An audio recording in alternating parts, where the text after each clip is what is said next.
kita sapa dulu Pak Dekan ya. Sugeng rawuh, matur nuwun rawuhnya. Pak Arjana.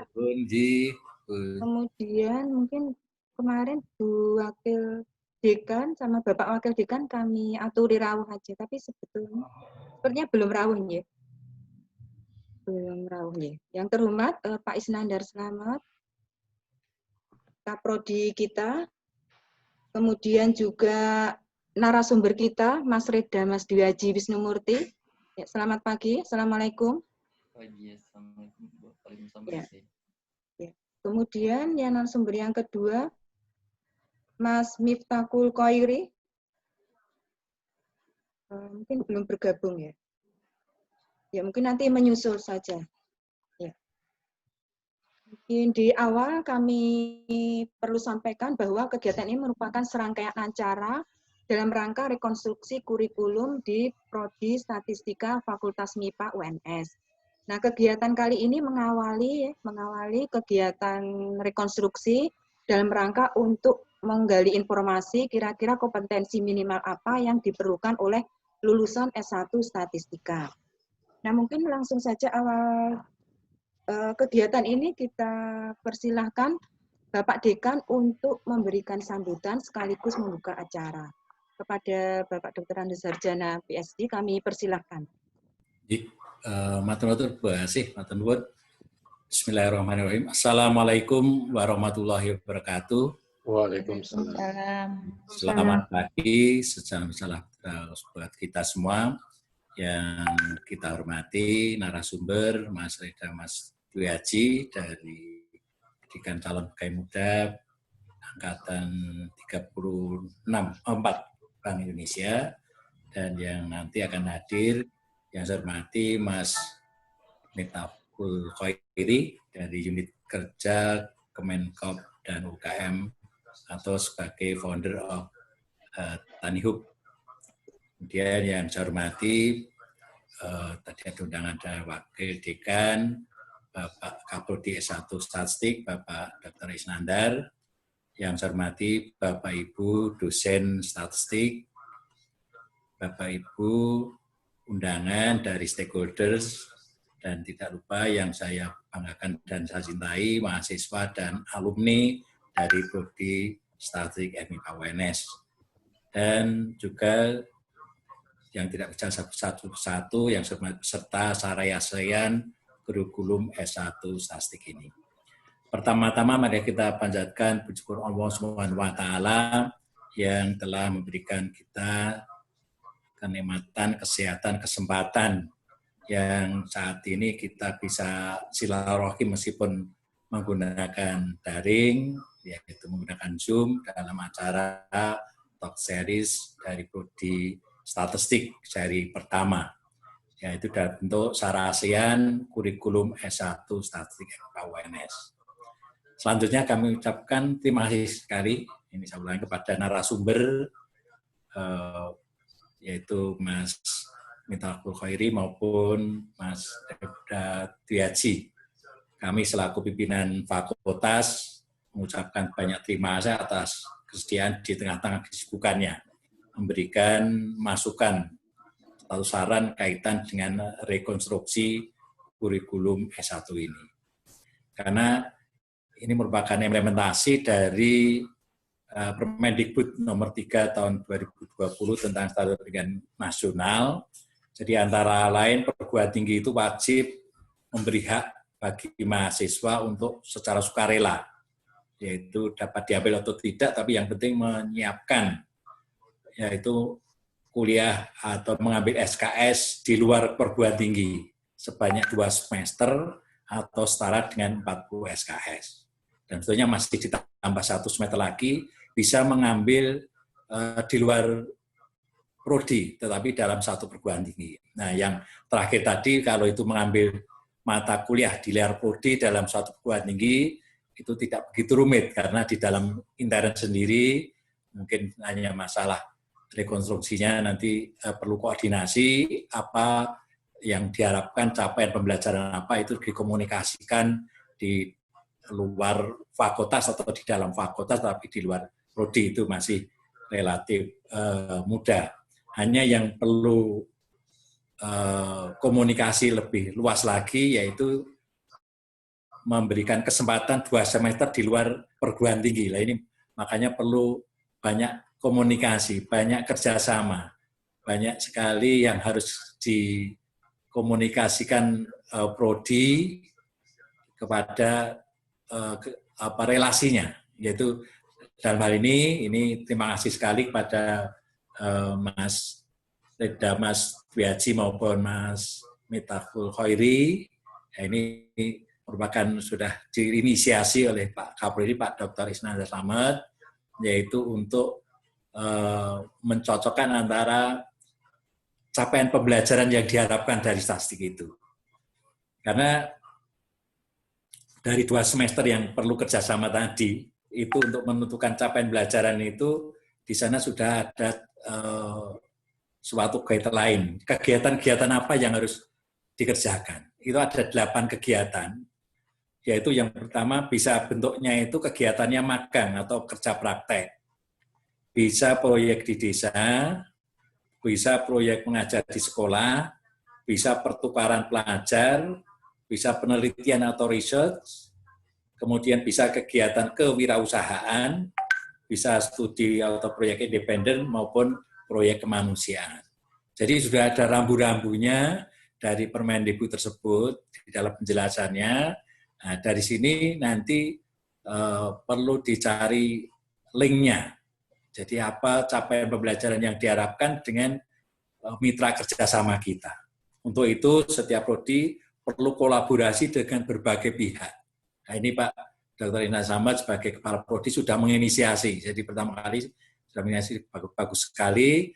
Nanti harapan kami tidak hanya pada kesempatan ini. Makanya lain kali mungkin tidak hanya prodi statistik, mungkin prodi Dinuan MIPA itu ada 8 prodi S1 maupun 5 prodi pasca. Nah, ini nanti mohon bantuannya kalau lain waktu ada kesempatan bisa ke MIPA, saya ucapkan terima kasih karena di sini masih masa pandemi sehingga kegiatannya bentuk daring seperti ini. Saya kira sambutan saya tidak terlalu banyak lebar. Dari akhirnya kami mengucapkan banyak sekali terima kasih sekali kepada panitia, khususnya Prodi Statistik yang telah menyelenggarakan acara ini. Semoga Allah Subhanahu wa taala meridhoi upaya kita. Amin amin rabbal alamin. Sebagai penutup, apabila kami mengantarkan ada kekurangan, mohon maaf yang besar-besarnya. Dan ini atas izin dan permintaan panitia acara Sarasian Kurikulum Statistik MIPA UNS pada hari ini Sabtu 27 Juni 2020 kami nyatakan dibuka dengan ucapan Bismillahirrahmanirrahim. Saya kira itu sampaikan. Wassalamualaikum warahmatullahi wabarakatuh. Waktu kami kembalikan ke MC. Waalaikumsalam warahmatullahi wabarakatuh. Terima kasih Bapak Harjana PSD yang telah berkenan memberikan sambutan dan membuka acara ini. Ya, di sela-sela kesibukan beliau sempat hadir untuk bersama kita di acara ini. Ya, matur nuwun Pak Dekan. Ya, selanjutnya ada Mas Miftahul Khairi, selamat datang. Mas Iib ini sudah rawuh ini narasumber kedua. Iya, Bu.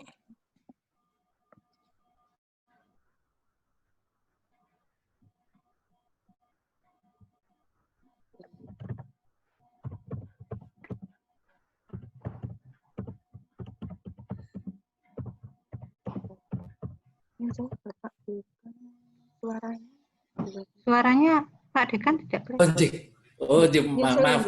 Jadi saya tidak bisa langsung, tapi hanya bersebelan. Saya kira saya ikut mendengarkan. Dan terima kasih pada Mas Miftahul Khairi atas kesediaannya untuk kita memberi saran masukan kepada Prodi Statistik kita. Jadi lain waktu mungkin bisa ke Solo dan juga pada Mas Wiaji.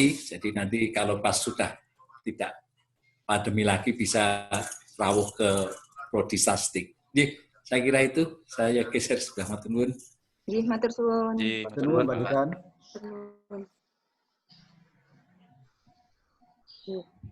Baik, selanjutnya langsung ke materi inti, yaitu paparan dari narasumber, tapi mungkin saya bacakan sekilas ya, kurikulum vitae dari beliau berdua ya.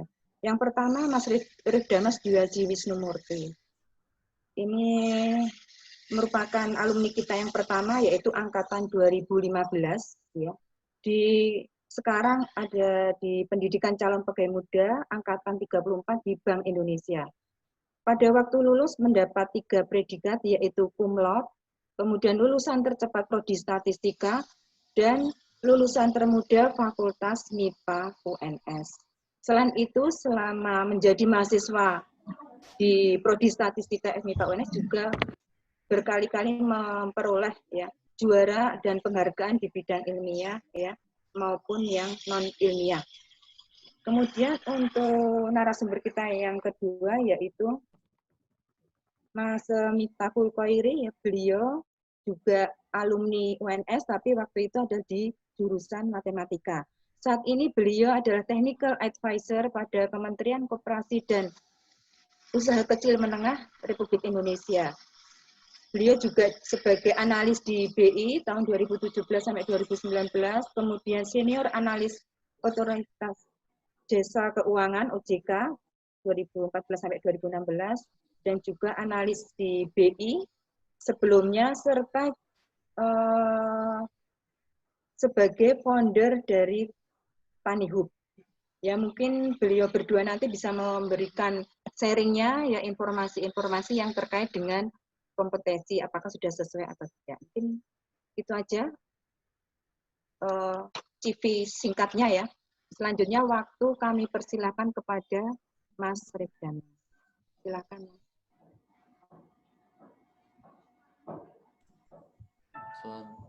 Assalamualaikum warahmatullahi wabarakatuh. Suara saya terdengar jelas nggak, Ibu? Kurang keras, Mas. Kurang keras. Coba diulangi lagi. Tes. Udah keras belum, Bu? Kurang keras. Pelan deh. Mic-nya mungkin. Tes. Volume suaranya aja ya ditinggikan. Ini udah keras, Bu, di sini. Ya, sudah cukup. Ya, Mungkin ya, nggak apa-apa. Untuk slide-nya, Nyun Sewu, Mas Rifdamas, apakah kami bantu atau ini ditampilkan slide-nya? Saya sendiri aja nggak apa-apa, Bu. Oh ya, ya.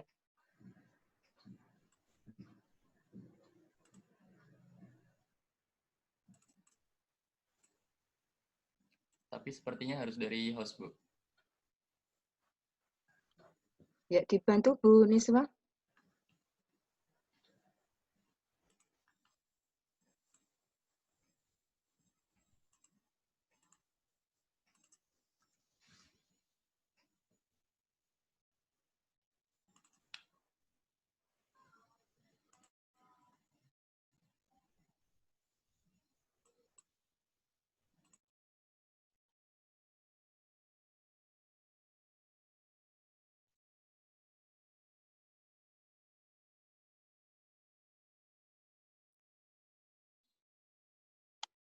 Ya,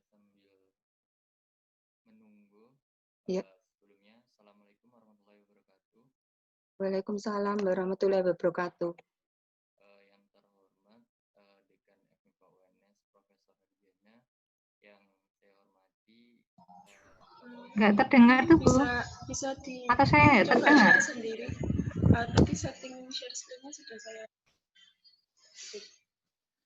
peserta sudah bisa share screen.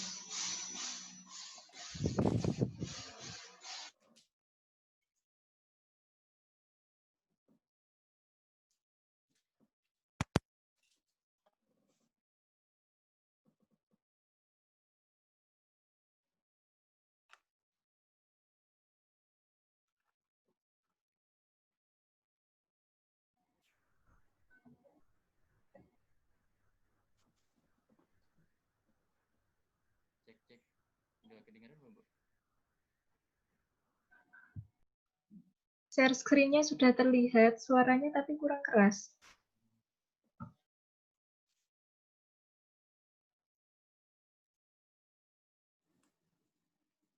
Cek, cek, cek, cek. Masih kurang keras ya, Bu? Masih kurang keras. Padahal sudah saya fullkan punya saya. Kalau seperti ini kedengaran nggak, Bu? Ya, lumayan lah. Ya, sudah nggak Coba. apa-apa. Nggak apa-apa. Secukupnya aja, ya Mas Damas. Nggak apa-apa, dilanjutkan aja. Slide-nya sudah.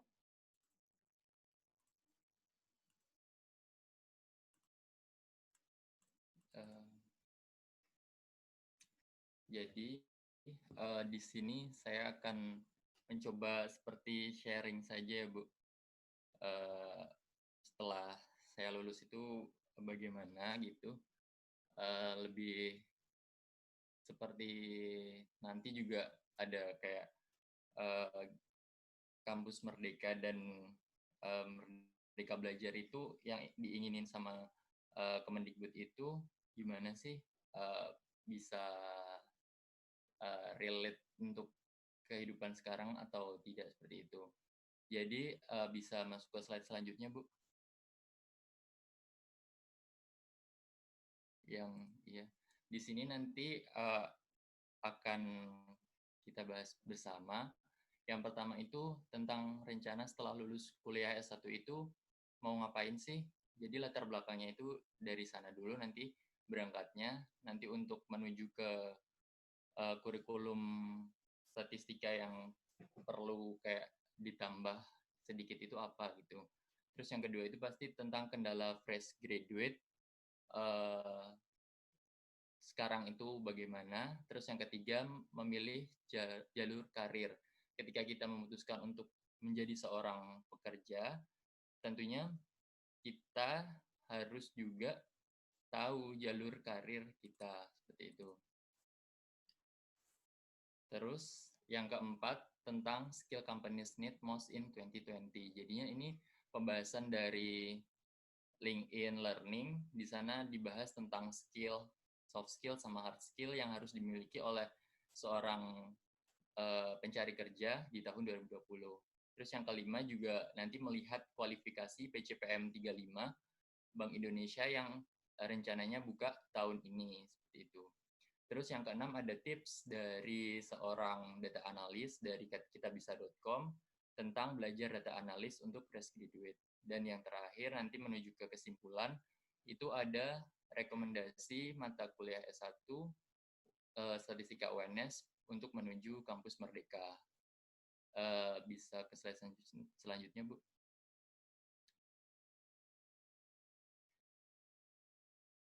Jadi di sini ketika kita lulus seharusnya ya itu sudah seperti direncanakan ketika kita masih kuliah. Jadinya kita ketika lulus nanti langsung pengen lanjut S2. Nanti juga kalau S2 harus dipikirkan mau beasiswa atau biaya sendiri. Jadi semuanya sudah terencana dengan baik seperti itu. Ketika kita tidak kepikiran untuk melanjutkan S2, tentunya kita bisa menjadi seorang pekerja, yaitu bekerja menjadi seorang PNS atau menjadi seorang BUMN atau di swasta bisa Traveloka, Gojek atau lain sebagainya. Terus juga seorang alumni statistika UNS sebenarnya bisa juga daftar di TNI Polri. Itu ada jalur khusus untuk S1 seperti itu.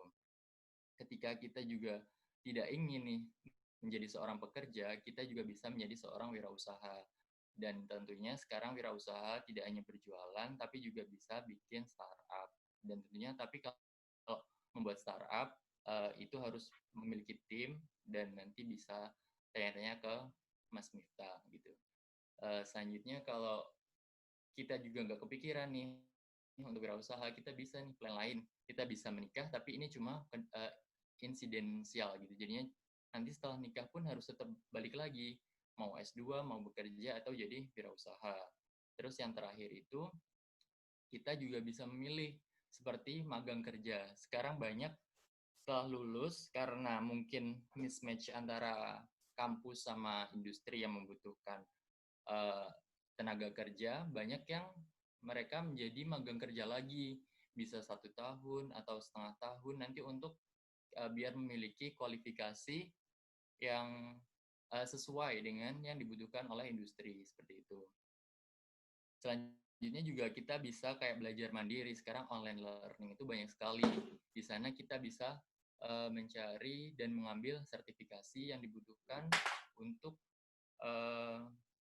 memenuhi kualifikasi kita. Dan di sini ada Merdeka Belajar Kampus Belajar yang dirintis oleh Kemendikbud. Nanti tujuannya pastinya untuk memutus mismatch antara industri dengan akademisi. Bisa ke next slide, Bu. Di sini ada kendala fresh graduate. Di sini saya ambil seperti cuma 3 kendala yang paling utama, di mana itu yang pertama pasti fresh graduate itu kurang pengalaman. Di sana itu kadang ketika kita membuka suatu lamaran pekerjaan, di sana ada syarat tertentu yang fresh graduate boleh mendaftar, tapi dengan pengalaman minimal 1 tahun, 2 tahun, atau lain sebagainya.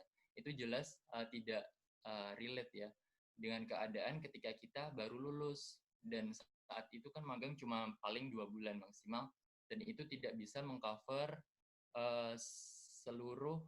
mengcover kualifikasi untuk jangka waktu pengalaman kerja, seperti itu. Terus yang kedua itu ada skill gap. Di sini biasanya ada skill dan keterampilan tertentu yang tidak diajarkan oleh kampus kepada mahasiswanya untuk membantu dia di pekerjaannya. Jadinya kayak misal ada kualifikasi tertentu, misal butuh SQL, kita nggak diajarin, padahal di situ pekerjaan yang dibutuhkan itu data analis gitu. Jadinya kayak ada di situ akhirnya ke mismatch kampus dan industri. Jadinya kayak kurikulum sama mata kuliahnya ada yang kurang sesuai dan kurang praktikal di industri, seperti itu. Bisa ke next slide, Bu. Jadinya ketika nanti kita memilih untuk menjadi seorang pekerja atau bekerja di suatu instansi, kita bisa memilih 3 jalur karir. Yang pertama itu swakelola. Tapi kalau swakelola itu untuk jangka pendek ya, jadinya kurang dari 1 tahun. Kalau di BI sendiri sekarang mengurangi tenaga swakelola, dan itu mayoritas kalau 1 tahun harus ganti orang kalau swakelola. Dan yang kedua itu ada PKWT, perjanjian kerja waktu tertentu. Itu biasanya bisa 1 tahun sampai 2 tahun atau 3 tahun, dan nanti ketika perusahaan tertentu ketika sudah 3 tahun itu atau 1 tahun diangkat menjadi karyawan tetap, seperti itu. Terus selanjutnya ketiga itu ada manajemen training, dan itu pastinya menuju karyawan tetap. Dan di sini contohnya BI itu punya PCPM, Pendidikan Calon Pegawai Muda. Di sini nanti untuk calon pegawai. Suaranya agak keras ya. Ini sudah keras, Bu.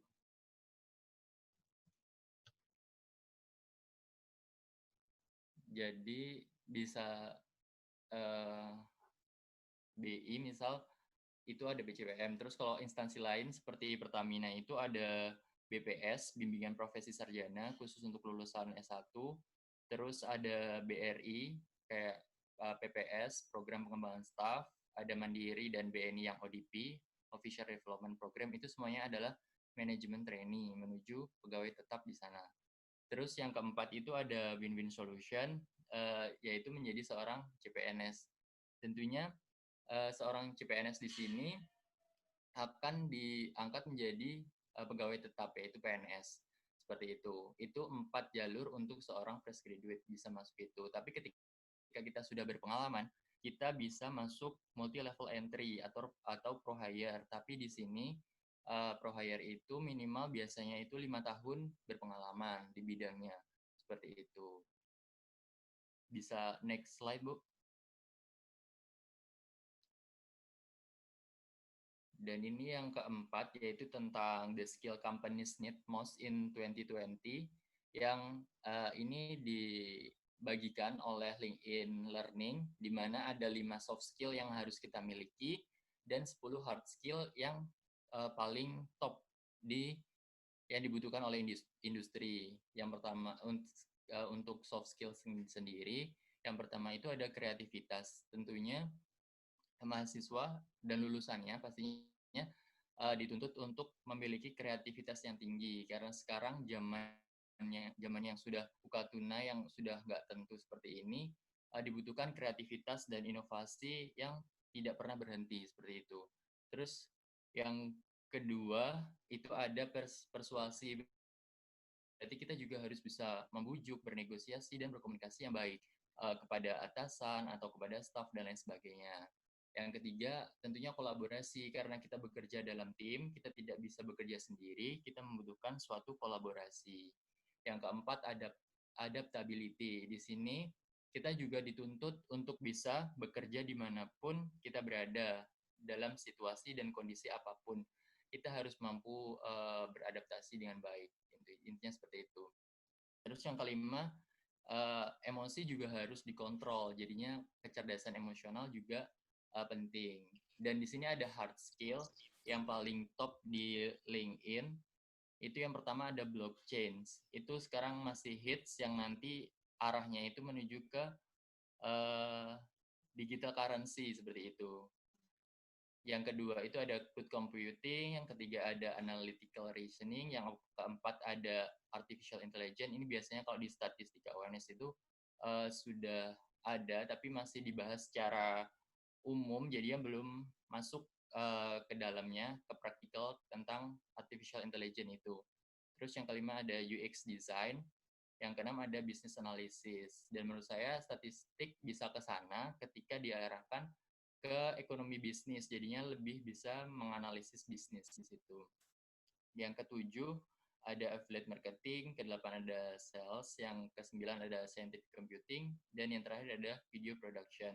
Ini versinya LinkedIn Learning. Mungkin ada versi lain yang mengeluarkan tentang soft skill dan hard skill yang dibutuhkan oleh para pencari pekerja, seperti itu. Bisa ke next slide, Bu. Dan di sini akan coba kita bahas bersama tentang kualifikasi PCPM Angkatan 35 Bank Indonesia yang dibuka tahun ini.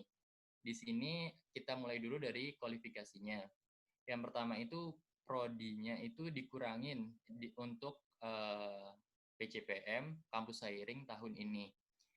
Dan eksaktanya itu juga dikurangin, non-eksaktanya juga dikurangin. Jadinya kalau eksaktanya itu tadinya ada teknik elektro, teknik sipil, sekarang udah dihilangkan. Jadinya berkurang, saingannya berkurang sedikit ya, prodi eksaktanya. Terus ada non eksaktanya itu yang dikurangin itu, setahu saya ada hukum, itu dikurangin, jadi nggak ada sekarang.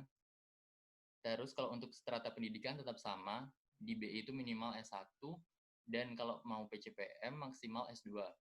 Kalau usianya 24 tahun untuk S1, 26 tahun untuk S2. IPK-nya juga ada perubahan dari PCPM 34 kemarin. Kalau 34 kemarin, eksaktanya itu di atas 3,5, jadinya kayak harus cum laude semuanya untuk eksakta dan non-eksakta. Kalau sekarang mungkin karena sudah dikurangin prodinya, jadinya IPK-nya juga dikurangin, seperti itu. Terus kalau nilai bahasa Inggrisnya juga disesuaikan lagi. Kalau kemarin itu seingat saya ITP itu 550, sekarang 525. Terus IELTS-nya tahun lalu kalau nggak salah 6,5, sekarang 6. Jadinya ada kualifikasi yang disesuaikan. Terus tentunya kalau kampus Sairing yang wajib dimiliki itu prestasi. Kalau tahun lalu itu prestasinya harus nasional minimal, kalau sekarang hanya ditulis memiliki prestasi akademis dan non-akademis. Jadinya mungkin ada reconsideration tertentu, jadinya ditulis seperti itu. Terus ada organisasi, pastinya ketika ingin mendaftar PCPM harus memiliki pengalaman organisasi, seperti itu. Dan diutamakan menerima beasiswa prestasi. Kalau untuk tahapannya, ini tahapan PCPM 34, perbandingannya kan ada 2 jalur untuk masuk PCPM. Itu dari kampus Sairing yang BI bekerja sama dengan 12 universitas terbaik di Indonesia.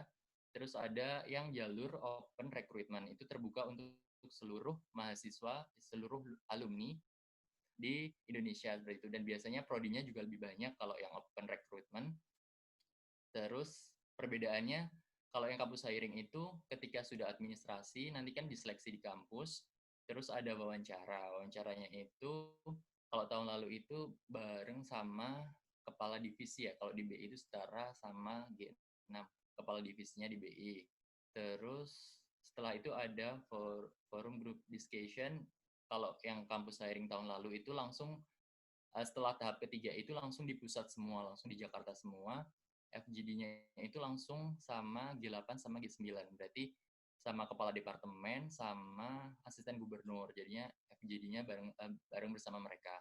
Yang keempat itu ada psikiatri, kesehatan, terus ada leaderless group discussion, psikologi, terus ada wawancara psikologinya, terus ada pra-leadership forum itu tujuannya untuk, dan ini baru tahun pertama, tahun kemarin, jadinya pas BCPM 33 itu belum ada, ini kayak seperti benchmark baru, ada pra-leadership forum, itu untuk menghadapi nanti di leadership forum, di situ langsung para peserta itu diharapkan bisa memaparkan idenya di hadapan Dewan Gubernur, dan tentunya di situ ada GBI, Gubernur Bank Indonesia, seperti itu.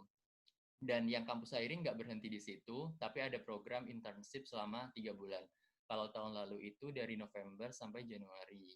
Kalau tahun ini maju 1 bulan, jadinya dari Oktober sampai Desember.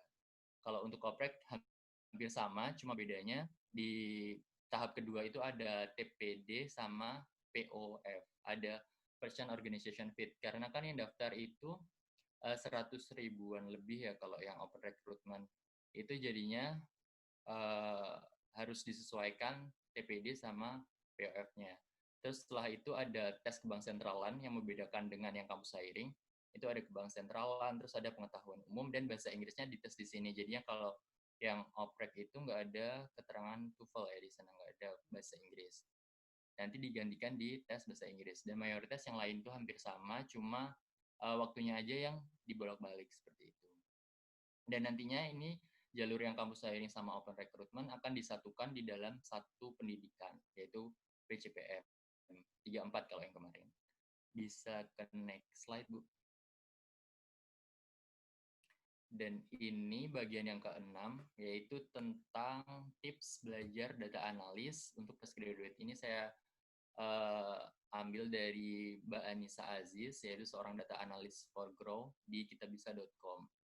Mbak Anissa Aziz ini sendiri lulusan TI, Teknik Informatika UGM, jadinya lebih emang data analisnya ke teknik informatika, karena emang ketika seorang lulusan statistika memutuskan untuk menjadi data analis di sebuah perusahaan, saingan terbesarnya pasti jurusan informatika, teknik informatika, dan lain sebagainya.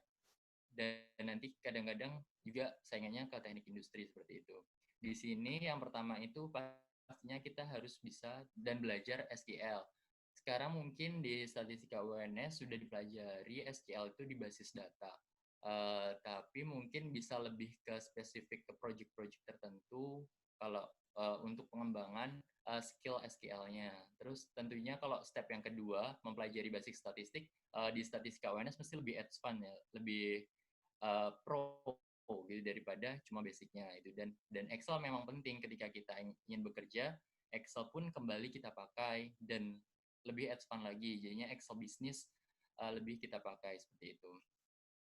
Terus yang ketiga, tentunya mengasah critical thinking. Ketika kita dihadapkan dengan situasi pekerjaan, tentunya kita harus bisa mengambil solusi dari setiap masalah yang ada. Jadinya harus terus diasah critical thinking. Terus yang keempat, visualisasi data tentunya sudah ada, dan saya juga sudah baca di kurikulum statistika yang terbaru, itu ada visualisasi data. Di sana, karena ketika data hanya diolah dan dianalisis, tidak divisualisasikan, tentunya akan tidak menarik, dan orang yang tidak tahu tentang statistik banget, jadinya kayak males membaca datanya. Jadinya harus ada visualisasi data. Selanjutnya itu juga kita harus bisa storytelling. Ketika kita sudah bisa memvisualisasikan datanya, kita harus bisa menceritakan data itu, sehingga data itu bisa berbicara dan menghasilkan suatu kesimpulan atau kebijakan yang tepat. Dan yang kelima tentunya meningkatkan skill komunikasi, karena di setiap lini pekerjaan tentunya yang paling kita butuhkan adalah komunikasi, agar hubungan kita dengan atasan dan dengan staff juga semuanya terhubung dengan baik. Bisa ke next slide, Bu. Dan ini kesimpulannya, rekomendasi dari saya untuk mata kuliah S1 Statistika UNS. Yang pertama itu mungkin bisa mengambil, nanti bisa masuk ke dalam statistikanya, atau mahasiswa bisa mengambil di luar. Kalau misal di informatika sudah ada, nanti bisa mengambil blockchain. Jadinya kayak di BI pun sekarang masih belajar ya, orang-orang masih dituntut untuk belajar blockchain karena kan berhubungan dengan digital currency. Walaupun BI melarang digital currency di Indonesia, tapi kita nggak tahu beberapa tahun ke depan mungkin BI akan menerbitkan digital currency dan tentunya blockchain akan sangat dibutuhkan seperti itu. Terus yang kedua itu SQL tadi, karena SQL ketika sebagai data analis, yang kualifikasi yang dibutuhkan pertama pasti mengetahui tentang SQL. Walaupun ini juga mungkin sudah ada di basis data, tapi menurut saya perlu dikemas ulang atau ditonjolkan SQL-nya seperti itu. Terus yang ketiga itu ada cloud computing. Ini biasanya mungkin kalau di statistika itu di komputasi statistik ya. Nanti tapi bisa lebih didalami lagi tentang praktikal penggunaan cloud computing. Misal sudah ada di informatika pun bisa mahasiswa statistika mungkin disarankan untuk mengambil di informatika seperti itu. Terus yang keempat itu ada business analyst. Jadinya ketika di statistika konsentrasinya ada ekonomi dan keuangan, harapan saya ya, itu ada mata kuliah tertentu yang fokus ke bisnis analis. Jadinya kompleks di sana, dari pertama perancangan bisnis sampai nanti ada pembacaan kayak analisis data dan lain sebagainya. Jadinya terkompleks dalam satu mata kuliah, yaitu bisnis analisis seperti itu. Dan yang kelima itu artificial intelligence. Ini lebih memang ke informatika. Jadinya misal sudah ada di informatika, nanti mahasiswa statistik disarankan untuk mengambil di jurusan informatika seperti itu. Bisa ke next slide, Bu. Dan ini penutup dari saya. Ketika negara sudah merdeka, tapi kemerdekaan dalam belajar belum ada, semua pihak harus mau bekerja sama. Jangan sampai setelah lulus, mahasiswa tak tahu harus kemana. Sekian dari saya. Apabila ada salahnya dan suaranya kecil, saya mohon maaf. Wabillahi taufiq wal hidayah. Wassalamualaikum warahmatullahi wabarakatuh. Waalaikumsalam warahmatullahi wabarakatuh. Ya, sangat menarik sekali yang dipaparkan Mas Refda, Mas Dwi Aji tadi ya. Mungkin bisa menginspirasi adik-adik mahasiswa dan kami. Sangat terima kasih untuk masukannya. Kemudian selanjutnya silakan Mas Iit, Mas Miftahul Khairi untuk menyampaikan paparannya. Silakan. Oke, tes. Ya. Bisa dengar ya? Ya, bisa. Assalamualaikum warahmatullahi wabarakatuh. Waalaikumsalam. Waalaikumsalam warahmatullahi wabarakatuh. Alhamdulillah pagi ini kita ketemu lagi nih. Ada Pak Irwan, Bu Banti, ada Bu Respati, Pak Is, ini semuanya. Saya kangen semua nih sama Bapak Ibu dosen, dan kayaknya masih awet-awet semuanya, apalagi Bu Asih ini yang seling tektokan gitu ya Bu ya. Jadi pada pagi ini ya ada rasa rasa kangen, rasa pengen ketemu gitu loh. Nanti kapan-kapan kalau misalnya saya ke Solo, saya tak mampir ke kampus nggih, mohon izin. Kebetulan mertua juga di Solo baru, jadi gampang lah nanti bisa mampir ke kampus. Mungkin di sini saya cuma ingin sharing Bu. Jaringan saya putus-putus enggak ya suara saya? Enggak, di saya enggak. Oh enggak ya, karena di komputer saya ada tulisan your connection unstable. Lancar nggih Bu? Iya, lancar. Iya, saya mohon izin mau share screen untuk ini nih. Jadi mungkin Mas siapa tadi yang pertama? Wait. Mas Damas ya. Mas Damas ya panggilannya. Ya, Mungkin pernah iya. ketemu, kita pernah ketemu ya Mas ya? Kalau nggak salah di Hotel Borobudur ya Mas ya? Oh, iya Mas. Ah, lupa kan? Iya. Saya jadi ingat. Saya yang ngasih materi PCPM 34, karena ada dua, yang pertama yang kampus hiring, yang kedua yang jalur PCPM biasa itu di Hotel Millennium. Nah, kalau Mas Ref Damas itu yang di kampus hiring, sama kayak dulu saya itu namanya talent scouting, jadi kita nggak perlu ngelamar, tapi nanti kampus akan mengirimkan nama kita ke Bank Indonesia. Nah, ini saya ada sedikit presentasi, sebenarnya baru coret-coretan. Judulnya aja kayak main-main gitu ya, statistik itu asik gitu ya. Nah, ini profil saya, jadi saya sama kayak Mas Ref Damas, PCPM 26, itu saya masuk di 2005, kemudian diangkat 2006, kemudian di 2014 itu saya ditugaskan ke OJK selama 3 tahun, di sana saya jadi analis senior untuk perbankan, kemudian 2017 balik ke BI, dan di 2020 bulan April saya kebetulan ditugaskan di Kemenkop UKM. Ya, jadi saya mendampingi Pak Menteri, jadi staf khusus Menteri Koperasi dan UKM.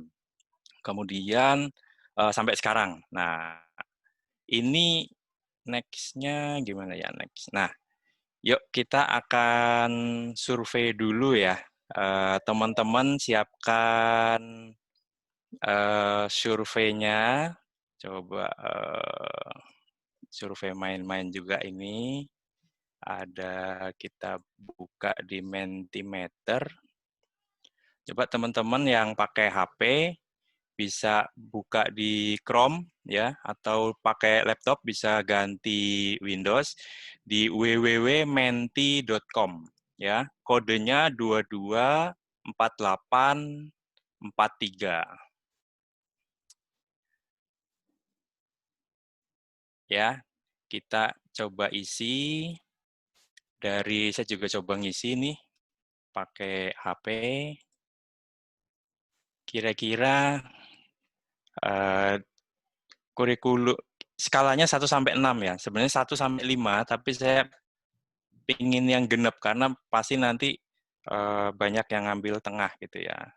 Menti.com, saya coba ngisi juga. 224843.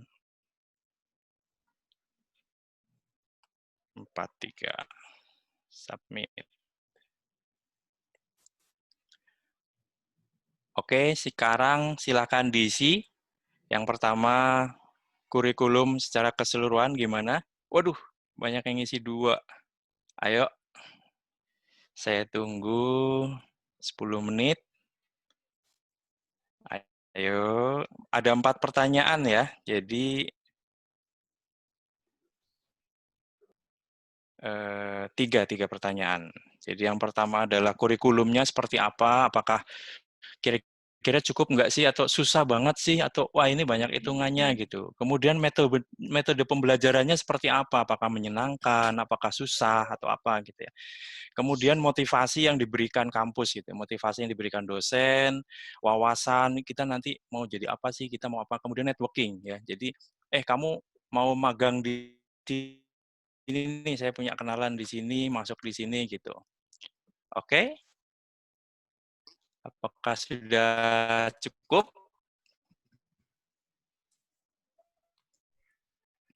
Silakan.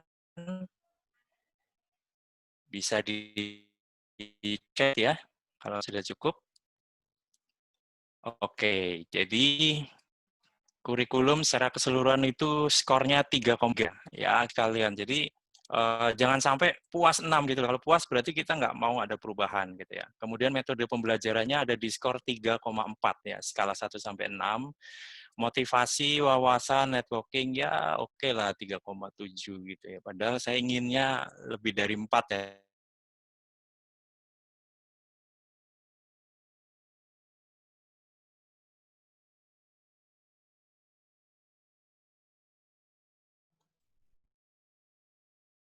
Mohon maaf Mas I, terputus ya.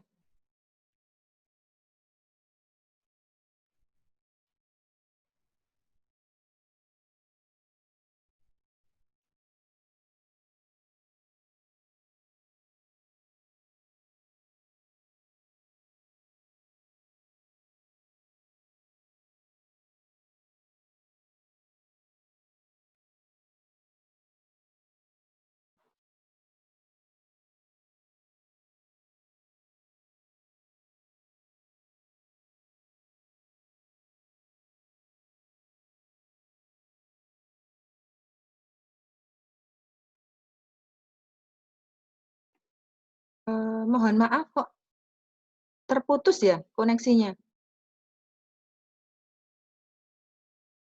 Yang lainnya bagaimana? Iya, Bu. Sepertinya terputus, Bu. Iya, terputus ya. Oh, benar ya? Kok saya jadi lost itu? Sama ini, mungkin Oh, iya. Ya koneksinya di Mas koneksi Mas Miftahnya. Iya.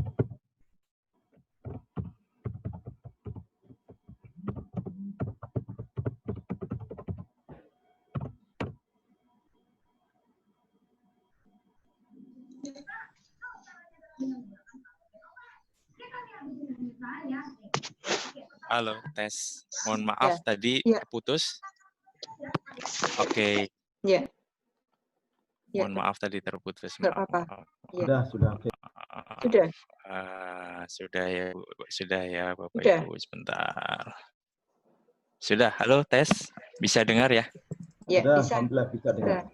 Oke, kita nyambung lagi tadi kurikulumnya. Skornya adalah 3,3, pembelajaran yang menyenangkan itu 3,3 juga, motivasi, wawasan, networking, dan 3,6. Menyenangkan, nggak menyenangkan ya memang seperti ini ya, survei dari seluruh peserta, tapi kondisi ini jadi kita bisa jangan berpuas diri. Kalau misalnya skornya 6 semua kan kita jadi nggak ada perubahan yang ke arah yang lebih baik gitu. Kemudian kita next lagi, slide-nya ada satu pertanyaan lagi. Wait. Ini karena jaringan saya agak error. Saya sudah backup 3 jaringan padahal di sini.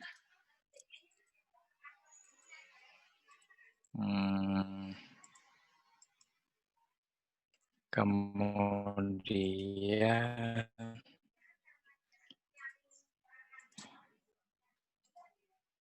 next-nya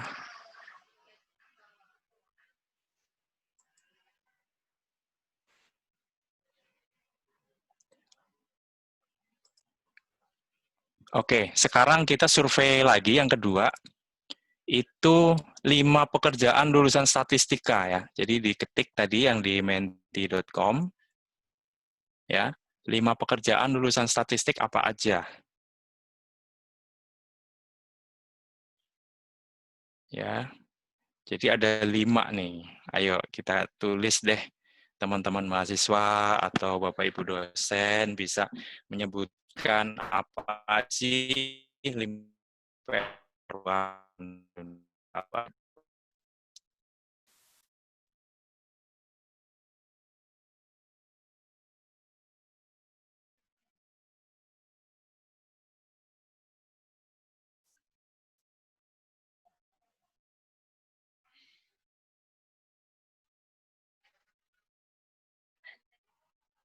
saya coba isi juga. Ini saya jawab saya. Coba Bapak Ibu, teman-teman semuanya sudah diisi? Nanti kita dari sini bisa, wah, kita lihat nih, dosen, statistika, data analis, data scientist, pemerintahan, aktuaris, data analis. Ya, data analis, kebanyakan data analis ya. Pengusaha, quality control, dosen. Jadi ini semakin besar hurufnya, itu semakin banyak yang ngisi ya. Jadi bentuknya kayak apa ya? Kayak gambar otak nanti, otak manusia kalau banyak sekali datanya.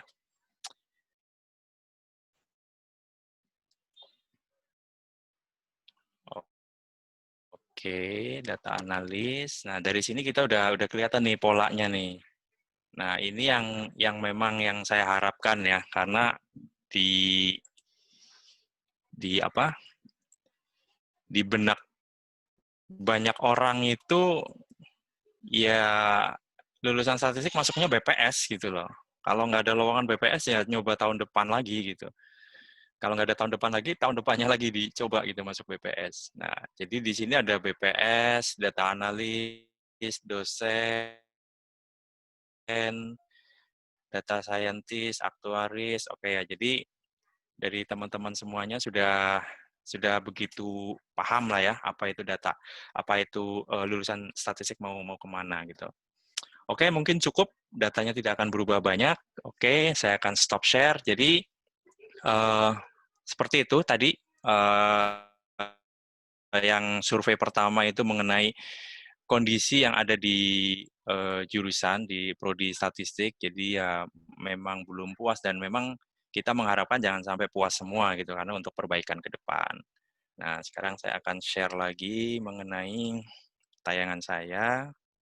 Share screen di ini. Oke. Setelah survei, nah kita berangkat dari pengertian ya, pengertian statistik. Apa itu statistik gitu ya? Statistik adalah ilmu. Kalau saya kok lebih cenderung ke arah seni gitu ya. Seni. Jadi ada orang yang bilang ilmu, tapi kalau saya lebih ke seni gitu, art gitu ya, bukan knowledge atau science gitu ya. Jadi seni untuk mempelajari bagaimana merencanakan, mengumpulkan, menganalisis, menginterpretasi dan mempresentasikan data ya. Jadi statistik itu adalah ilmu berkenaan dengan data ya. Jadi kalau mindset kita data itu hanya ada di BPS, data itu hanya ada di bank, salah ya, karena data itu ada di dimanapun ya. Data itu ada di semua tempat ya. Makanya pekerjaan statistician, data analis itu sekarang sedang jadi rebutan ya. Bahkan mahasiswa ya dari semester 1 itu bisa menghasilkan duit ketika dia masuk ke statistika ya. Percaya nggak? Jadi alangkah lucunya kalau ada lulusan sarjana statistik nggak dapat pekerjaan. Padahal dia bisa menghasilkan duit sejak semester pertama. Nah, ini untuk motivasi teman-teman.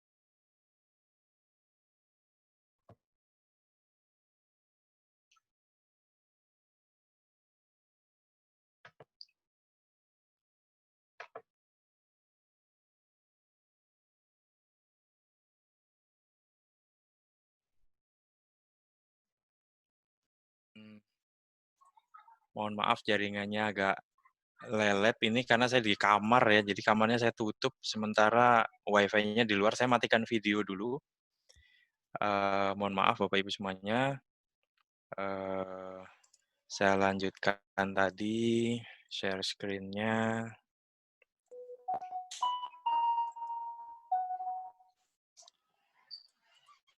Nah ini mengenai data ya tadi, definisi dari statistik ya. Statistik adalah ilmu yang berkenaan dengan data. Tadi saya lanjutkan bahwa bahkan mahasiswa semester 1 pun bisa menghasilkan uang gitu ya dari ilmu statistik. Jadi alangkah lucunya kalau ada mahasiswa atau alumni lulusan S1 statistika dia nggak kerja atau nggak bisa kerja gitu loh. Karena ya bahkan dari semester 1 dia bisa menghasilkan uang dari ilmu yang dia dapatkan gitu ya.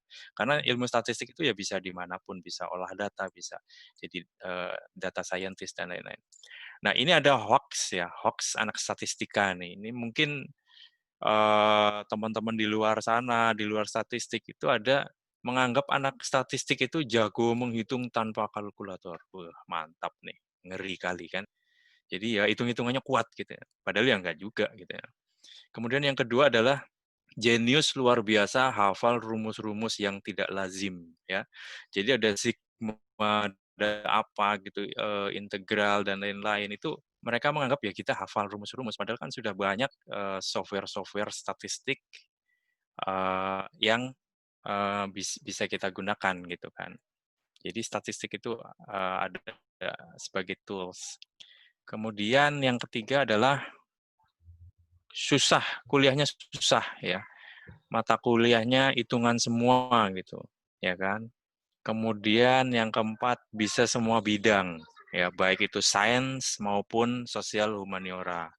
Ya, jadi bisa apapun lah, kayak ahli dari segala bidang gitu.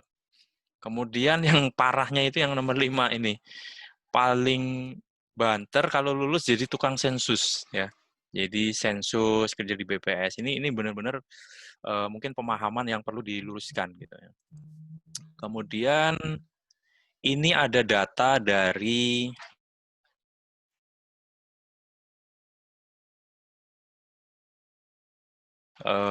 best jobs in ke nomor 3. Selain front-end engineer, Java developer, data scientist, product manager ya. Rata-rata penghasilannya ini median ya, median base salary-nya itu $107 setahun atau sekitar 15 miliar satu tahun. 1,5 miliar setahun atau sekitar 125 juta sebulan ya. Ini rata-rata di Amerika. Jadi betapa data scientist ini sangat diperlukan di semua bidang. Kemudian ini slide terakhir saya. Ini dari jurusan statistiknya IPB ya, saya ngambil dari IPB. Yang saya garis bawahin itu adalah kompetensi utama yang diharapkan. Jadi saya tidak akan merekomendasikan seperti apa, karena Bapak Ibu semua sudah paham lah ya bagaimana kurikulum, bagaimana urut-urutannya dari semester 1 sampai semester 8 itu semuanya sudahlah kompeten di bidangnya. Saya cuma menggarisbawahi 3 hal ini ya dari lulusan statistik ya. Lulusan statistik itu harus mampu merumuskan masalah ya. Jadi kadang-kadang dia nggak tahu mau ngapain gitu dengan masalah yang ada. Padahal masalah itu kan banyak sekali dan data dimanapun ada. Kalau menganalisis data, oke, pasti bisa. Karena dia digembleng dari semester 1 sampai semester 8 itu semuanya adalah tools-tools untuk menganalisis data. Kemudian yang ketiga adalah menyajikan hasil analisis. Ya, tadi Mas Damas bilang bagaimana membuat presentasi, bagaimana storytelling, itu yang kurang. Ya, jadi bagaimana membuat istilahnya tuh infografis yang menarik gitu ya, satu lembar tapi infonya padat, orang bisa tahu oh data yang akan dihasilkan itu seperti ini, menyajikan hasil analisis. Kemudian menguasai prinsip dasar statistika, saya nggak mau berbicara banyak mengenai ini, pasti anak-anak statistik paham gitu. Dan kemudian yang terakhir adalah mampu berkomunikasi dengan praktisi bidang terapan. Ya, jangan sampai ilmu statistik kita dicuri oleh teman-teman dari pertanian. Jangan sampai ilmu kita dicuri oleh teman-teman dari teknik atau dari bahkan kedokteran, ekonomi, sosial politik. Mereka menggunakan ilmu statistik, tapi yang untung mereka gitu loh. Kita yang mengembangkan prinsip dasar statistika, kemudian menganalisis data, itu tidak berdiri di depan mereka, padahal kita mampu gitu loh. Nah, kemudian yang belakangnya itu pasti semuanya bisa gitu ya. Ada penerapan, pengumpulan data, pengolahan, penyajian, semuanya itu bisa. Ya, jadi mungkin itu Bu Hasi, Bapak Ibu semuanya, rekomendasi untuk teman-teman di prodi statistik itu ditekankan 3 hal. Yang pertama merumuskan masalah, kemudian menyajikan, kemudian ketiga adalah berkomunikasi dengan praktisi. Itu yang saya tekankan, dan nantinya monggo dirumuskan sebaik-baiknya dengan menekankan ke ketiga hal ini. Demikian presentasi saya, Bapak Ibu. Mungkin kita lebih banyak diskusi. Terima kasih.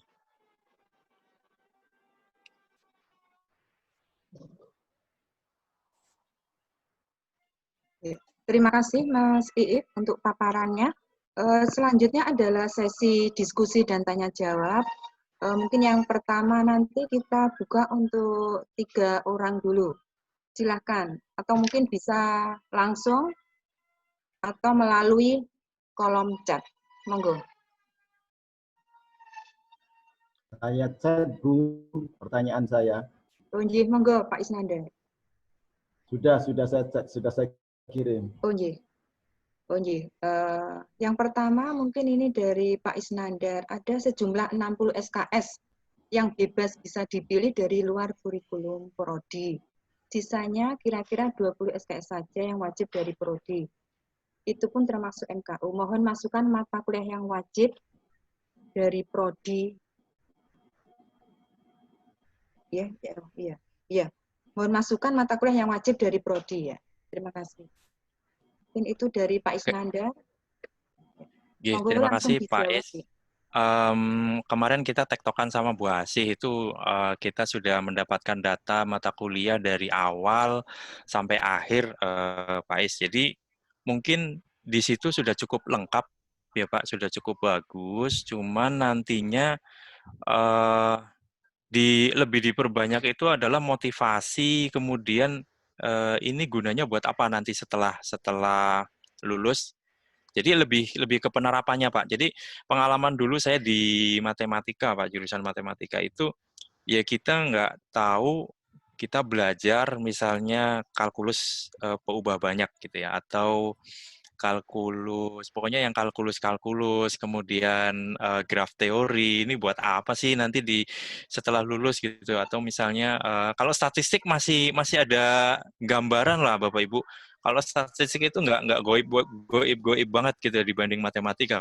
Kalau teman-teman masuk matematika itu, waduh benar-benar ini buat apa sih, ini logika aljabar itu udah barang yang goib Pak Bu. Jadi kalau statistik itu saya lihat lebih manusiawi lah dalam tanda kutip itu. Jadi itu sudah bagus Pak Is, cuman mungkin yang mata kuliah pilihan yang dibebaskan mungkin sesuai dengan rekomendasi Mas Damas tadi, itu ada big data analitik, kemudian ada artificial intelligence, kemudian machine learning, dan lain-lain itu lebih diperbanyak karena itu yang akan digunakan untuk kedepannya. Bahkan metode-metode statistik regresi dan lain-lain itu ke depan hanya sebagai tools untuk mencari robustness dari model, Pak.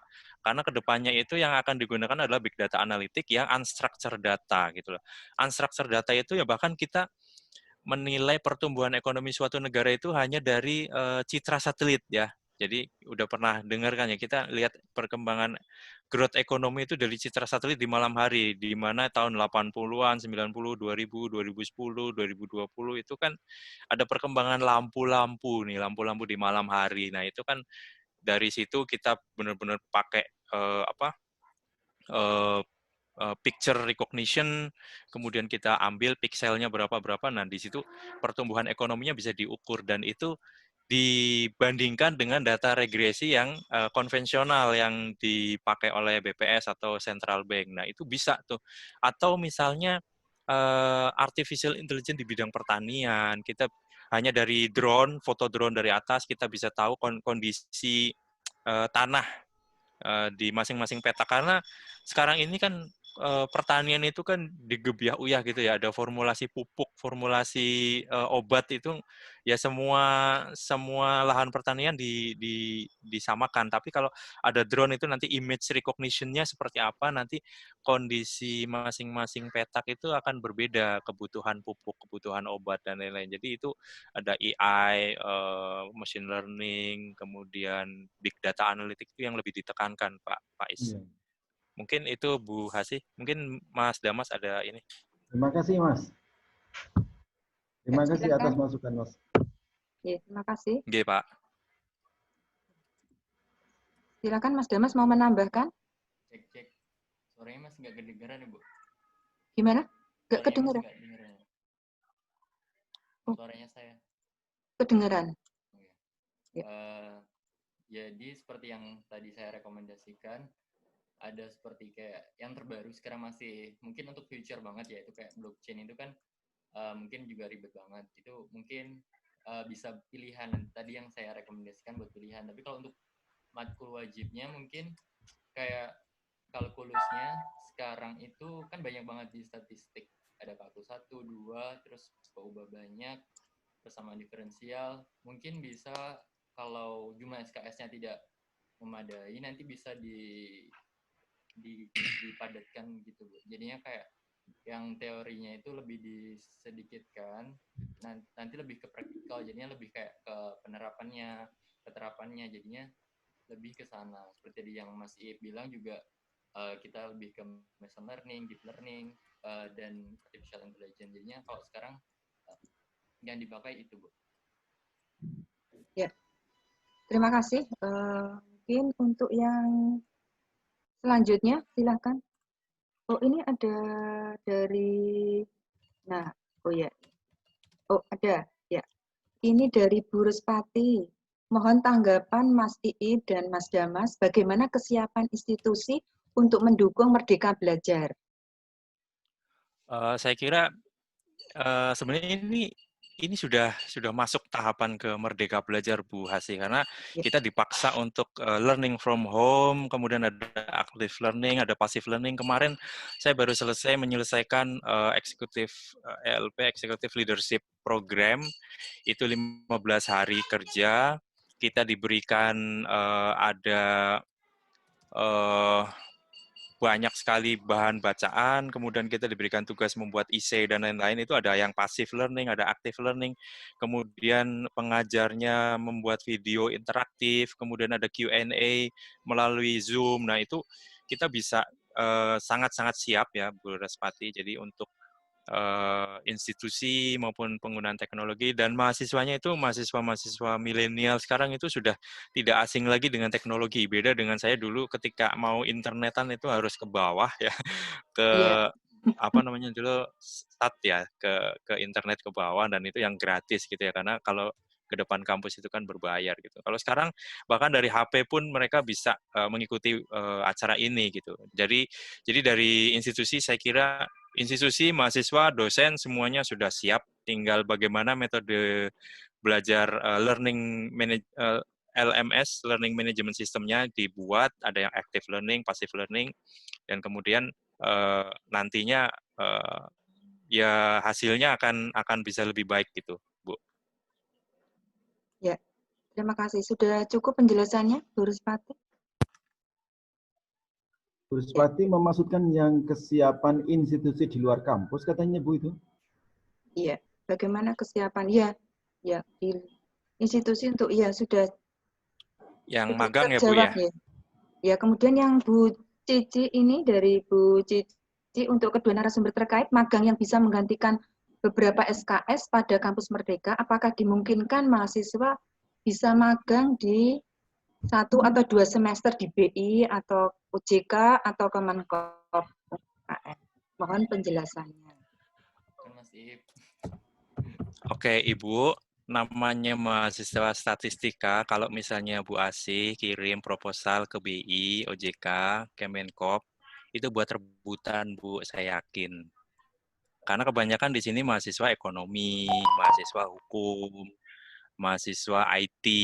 Nah, itu sangat skopnya mungkin lebih sempit gitu ya. Tapi ketika dia bilang dari jurusan statistik, itu buat rebutan. Jadi di BI itu, di tempatnya Mas Damas itu ada namanya Departemen Statistik. Dan di situ bahkan mereka sudah menggunakan teknologi ya dalam misalnya survei properti gitu. Itu udah nggak pakai survei lagi, Bu.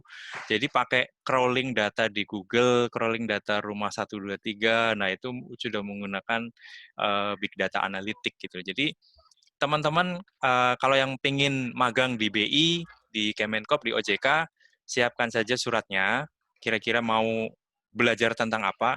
Mungkin untuk uji cobanya bisa di BI Solo ya, Bu ya. Di BI Solo itu kan ada, nah itu bisa magang di sana, atau mungkin nanti bisa kirim ke DSDM, Departemen Sumber Daya Manusia, untuk magangnya. Nanti kita bisa tektokan untuk terkait magang ini. Bahkan selama ini yang magang biasanya cuma 3 bulan, dan 3 bulan itu kita kasih project-project gitu ya, nanti ada hasilnya, nanti kita setiap hari dimonitor, kemudian kita laporkan ke kampus perkembangannya. Nah, ini kok mau 2 semester itu kita sangat welcome sekali, Bu.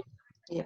2 semester itu cukup panjang dan itu program 1 tahun itu Damas ketawa-ketawa aja tuh. Wah, dikerjain lo Iya. gitu. Jadi kalau di sini wah ada dapat mahasiswa statistik ya udahlah bisa mengerjakan semuanya karena bahkan pegawai-pegawai di BI itu analis-analisnya itu seharusnya itu sudah tidak menganalisis data gitu loh. Data itu dari mahasiswa magang, dari staf-staf baru kayak Damas gitu. Nantinya untuk level yang di atasnya itu sudah berupa analisisnya, menginterpretasikan datanya seperti apa gitu. Jadi teman-teman kita tunggu lah nanti di BI atau OJK atau Kemenkop. Itu silakan Damas. Mau mencoba menambahkan, Bu? Ya, silakan. Mungkin kalau pengen masuk BI itu bukannya di masalah waktunya, Bu. Setiap itu bukan banyak kampus yang ngajuin. Biasanya kalau waktu dekat itu nggak bisa, biasanya sudah full kuotanya. Tapi mungkin karena nanti kan ini kebijakan dari Kemendikbud, tentunya pasti BI akan membuat kebijakan baru, mungkin menambah kuota dan lain sebagainya. Dan sebagai contoh kemarin ada dari UNS di DKSP, Departemen Kebijakan Sistem Pembayaran, itu dari FEB, Fakultas Ekonomi Bisnis, dia magang mahasiswa juga 5 orang di sana. Jadinya memang terbuka untuk semuanya dan mungkin masalah kuota sih Bu kalau lebih ke magangnya nanti. Dan kemarin kan di PCPM yang kampus saya juga ada magang juga, ada internship 3 bulan. Karena itu udah calon pegawai, mungkin pekerjaannya udah masuk ke divisi tertentu dan udah teknikal di situ. Jadinya udah benar-benar pekerjaan di situ. Tapi kalau mahasiswa sekarang setahu saya itu masih kayak ada data tertentu kalau di Desta itu yang emang nggak boleh diketahui oleh pihak luar. Jadinya mungkin ada restriksi data di situ, jadinya ada keterbatasan. Mungkin ketika nanti ada Merdeka Belajar ini, kebijakan BI akan berubah. Seperti itu, Bu. Ya, terima kasih. Nah, ini mungkin menarik sekali untuk mahasiswa ya. Mungkin ini kalau yang hadir ini mahasiswa ini berapa? Partisipannya ada 90 ini. Kalau misalkan nanti kita bisa mendata siapa saja gitu yang berminat, kemudian kita bikin proposalnya, kemudian kita ajukan begitu. Jadi mungkin dari awal itu sudah sudah di planning seperti itu ya. Nanti dikoordinir dari dosen dan mahasiswa. Mungkin tindak lanjutnya, actionnya, monggo bersama-sama ya antara dosen dan mahasiswa. Kemudian kita mengajukan proposal bisa langsung supaya nanti bisa punya tempat gitu ya, Mas Iib dan Mas Damas. Artinya kalau misalkan nanti disetujunya semester depan, berarti kita ya tetap harus mulai dari sekarang kan, terutama untuk mahasiswa yang masih di semester awal-awal, misalkan ya di tahun pertama kedua. Ya. Mungkin saya tambahkan dulu Bu, gitu ya. saya tambahkan dulu bisa? Ya silakan. Jadi berkaitan dengan kampus Merdeka Belajar ini, Mas Damas dan Mas Iib, mahasiswa itu bisa magang selama 1 semester dan dalam 1 semester itu nanti akan dihitung sebesar 20 SKS. Sehingga nanti misalkan apa yang dikerjakan di BI nanti misalnya itu nanti bisa diekivalenkan dengan beberapa mata kuliah yang ada di prodi statistika. Jadi 1 semester ada di BI misalnya, itu nanti prodi bisa mengeluarkan bahwa kemampuan yang diperoleh setelah magang selama 1 semester itu nanti akan disetarakan dengan misalnya mengambil metode statistika, mengambil analisis regresi, dan lain sebagainya, sejumlah 20 SKS, atau dari pihak BI sendiri, itu pihak DI memberikan rincian. Misalnya 20 misalnya selama 1 semester, mahasiswa ini telah mempelajari beberapa hal, dituliskan secara rinci, sehingga nanti itu juga bisa kita ekivalenkan, kita anggap sebagai sejumlah 20 SKS. Jadi begitu, dua-dua bisa, baik nanti kita sendiri yang menuliskan, maupun BI sendiri yang mungkin atau instansi di mana mahasiswa kita itu magang. Jadi itu yang dimaksud dengan kampus Merdeka, Merdeka Belajar, dan itu sejumlah 60 SKS, jumlah yang sangat banyak, yang mana 20 SKS itu bisa diambil di luar prodi statistika, di dalam kampus UNS, dan sisanya itu boleh diambil di luar prodi statistika, di luar UNS, baik di instansi pemerintah, swasta, maupun instansi-instansi yang lain. Pokoknya di luar kampus, bisa di kampus yang lain. Prodi yang berbeda juga boleh. Ya. Sebagai tambahan, Bu Hasih, kebetulan kan Ketua OJK sekarang itu Pak Wimbo itu kan lulusan UNS. UNS, Mungkin bisa menggunakan jaringan IKA atau di rektorat atau di mana gitu. Mungkin ada yang temannya Pak Wimbo, mungkin bisa pakai jalur itu. Kalau untuk di BI, kita bisa nanti saya tanyakan bagaimana prosedur magang. Karena dari sisi statistik ini kan kita di DKSP tadi, Mas Damas pernah magang di DKSP? Enggak, Mas. Karena saya sebelum di Kemenkop di DKSP, itu di sana, ya. Kalau saya kemarin di Desta, Mas. Oh, di Desta. Nah, karena di DKSP itu ada WG4 ya, WG4 untuk Working Group Data Hub Sistem Pembayaran Indonesia, dan kita perlu banyak sekali teman-teman dari statistik untuk membantu mewujudkan itu data hub sistem pembayaran. Dan kebetulan sebelumnya di DKSP itu juga saya sering menerima mahasiswa-mahasiswa magang sebagai pembina ya. Jadi saya mengarahkan kamu tugasnya ini, kamu harus seperti ini, dan saya yang tanda tangan laporannya kalau di BI. Kalau sekarang kan saya di Kemenkop, saya masih meraba-raba ini di Kemenkop karena sebagai staf khusus kan nggak punya teman di lantai di tempatnya Pak Menteri. Mungkin itu Bu Hasih. Ya, terima kasih. Jadi ini tadi yang Pak Isnander juga menanyakan prasyaratnya tadi ya. Apakah masih relevan prasyarat mata kuliah di kita ya, di prodi kita? Tadi Mas I sudah menjawab ini. Nah ini masalahnya Mas, ini bisa dikurangi di luar statistik. Jadi misalkan kewarganegaraan, kewirausahaan, dan lain-lain. Ya, tetapi... Jangan, nanti nggak ada sinyal. Enggak. Ya. Masalahnya mungkin di muatan lokalnya ya. Ya. Bu Hasih, tadi saya bicara tadi bisa didengar Bu tadi? Bisa Pak Is. Ya. Yang tadi. Sebelum Mas Iip tadi. Bisa. Yang tentang 60 SKS tadi loh Bu. Iya, bisa didengar. Oh, ya sambung. Iya. Nah, itu karena muatan lokal ya, Pak Isnander sepertinya belum ada dari universitas mengkat beberapa muatan lokal universitas seperti MKU atau kewirausahaan. Kalau menurut saya memang kewirausahaan nggak perlu semua ya, karena mungkin mahasiswa ada yang passionnya mau berwirausaha, ada yang tidak seperti itu. Tapi saat ini mata kuliah lokal itu memang cukup banyak ya Pak Is. Ada kewarganegaraan, kewirausahaan, kemudian ada fisika, kimia, biologi, kemudian yang lainnya itu agama, bahasa, dan seterusnya itu. Nah, itu kendalanya mungkin memang... saran saya, Bu. Yeah.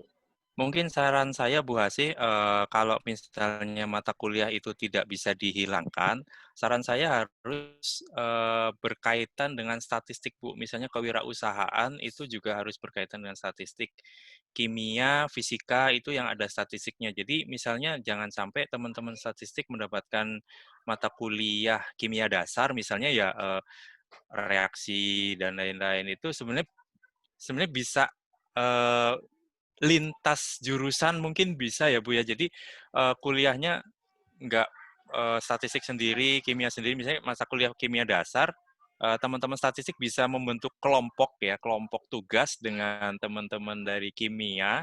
Itu statistik yang ngitung misalnya percobaan reaksinya, kemudian kimianya itu yang menganalisis hasil kimianya. Jadi bisa tadi Bu yang saran ketiga saya tadi yang bisa mengkomunikasikan statistik dengan teman-teman dari ilmu terapan. Mungkin itu Bu. Jadi kalau tidak bisa dihilangkan ya harus menitik beratkan dari sisi ilmu statistiknya Bu Hasih.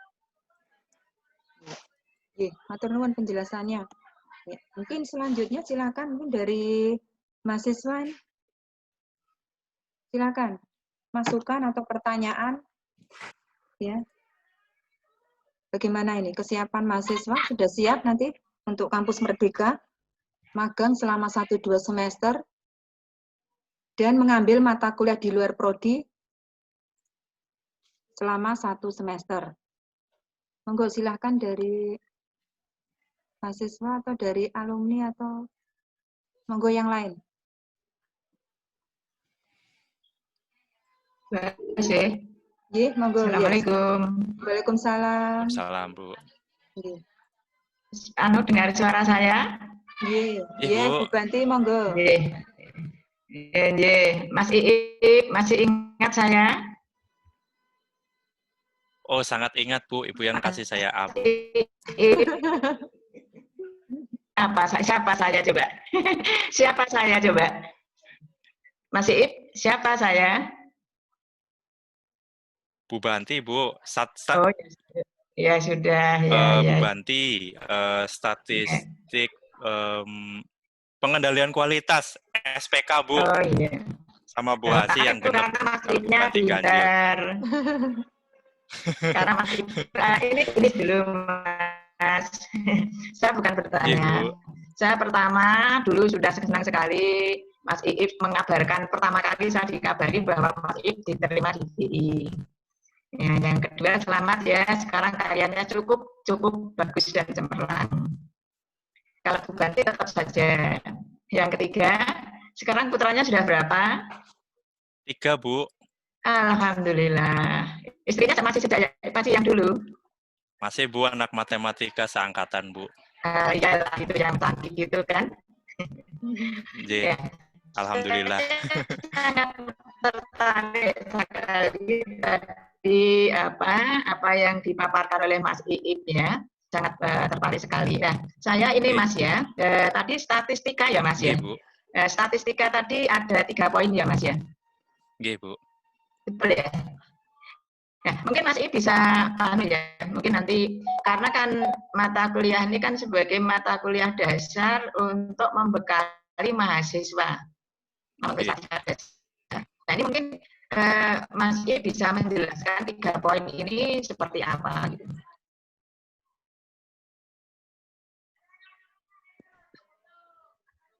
Tiga poin yang mana, Bu? Yang tadi merumuskan masalah, kemudian mengkomunikasikan. Yang kedua tadi apa tadi? Menyajikan, Bu. Nah, sekarang mungkin bisa kalau merumuskan masalah itu apa masalah statistiknya, apa masalah bagaimana, mungkin bisa menjelaskan begitu. Nggih, Bu, siap. Halo? Nggih. Sampun, Bu. Ya. Oh, nggih. Oke. Secara garis besar aja, Mas. Secara garis besarnya saja, mengkomunikasikan seperti bagaimana, seperti apa, merumuskan masalah seperti apa, gitu. Itu karena sebagai dasar itu untuk statistikanya. Jadi, monggo. Bu. Secara garis besar saja, Mas Iip. Tes suara saya bisa didengar ya. Jadi saya tidak akan mempertanyakan teman-teman statistika ini dalam hal menghitung atau menggunakan metode statistika atau kemudian menggunakan tools-tools apapun, baik itu regresi sederhana sampai yang advance sekalipun, itu ranahnya teman-teman statistik. Tapi dari sisi merumuskan masalah kadang-kadang kesulitan, Bu Banti. Jadi misalnya dalam satu kelompok, misalnya Mas Damas mungkin Mas Damas universe-nya itu di Desta ya. Desta itu ya Departemen Statistik, jadi gampang. Coba kalau Mas Damas masuk ke Departemen Hukum, atau misalnya ke Departemen Komunikasi, atau misalnya ke Departemen Keuangan ya, yang untuk budgeting ya, anggaran Bank Indonesia. Pusing dia. Dia ikut larut gitu ya. Jadi ketika anak statistik masuk di luar wilayahnya, dia bukan jadi anak statistik lagi, dia jadi orang hukum, orang akuntansi gitu, orang komunikasi. Jadi dia harus tetap berada pada ranahnya, dia orang statistik. Bagaimana merumuskan masalah itu seperti apa? Misalnya gini, Bu, di Departemen Komunikasi itu kan mengkomunikasikan kebijakan, memonitor sentimen-sentimen yang ada di Bank Indonesia, ya. Jadi dari berita online, dari koran, dari percakapan-percakapan di forum-forum, di Kaskus, kemudian komen-komen di Detik. Nah, itu mereka harus merumuskan, ya, anak statistik itu harus merumuskan minggu depan isu apa yang akan dilempar ke publik misalnya, atau bulan depan setelah rapat Dewan Gubernur yang akan disampaikan ke publik itu titik beratnya di mana. Itu orang statistik harus tahu, merumuskan dari berita-berita kemarin yang impact-nya positif itu apa, yang impact-nya negatif itu apa, yang negatif bisa ditutup, yang positif kita bisa dorong untuk naik ke redaksi, dan seperti apa itu. Merumuskan masalah ini yang butuh, makanya saya tadi mendefinisikan statistik di luar, apa ya, out of the box gitu ya. Statistik bukan hanya ilmu, statistik bukan hanya science atau knowledge, statistik itu art gitu ya, seni gitu. Jadi saya, karena Bapak Ibu mungkin melupakan ini, jadi satu merumuskan masalah, kemudian yang kedua adalah menyajikan. Karena apa? Kita lihat presentasinya teman-teman statistik itu masih ada epsilon delta, masih ada sigma, masih ada integral dan lain-lain. Itu orang di luar nggak peduli kamu mau pakai metode apa, yang penting kesimpulannya apa, aku harus ngapain. Nah, itu penyajiannya itu ya harus singkat, lugas, dan dasarnya itu ya dari, ini ada Mbak Riana, teman saya Bu seangkatan, beliau kerja di BPS, nanti bisa sharing. Halo Riana. Jadi menyajikan itu juga penting, Bu. Dia harus punya seni, bagaimana dia, bahkan pilihan ya, bahkan mungkin yang paling sederhana ya Bu ya, pilihan menggunakan pie chart atau diagram batang atau apa itu dari Excel, itu kadang-kadang orang yang sudah masuk dunia kerja itu nggak bisa, Bu. Bahkan padahal dia lulusan statistik, dia pakai diagram batang atau pie chart atau apa, itu susah gitu.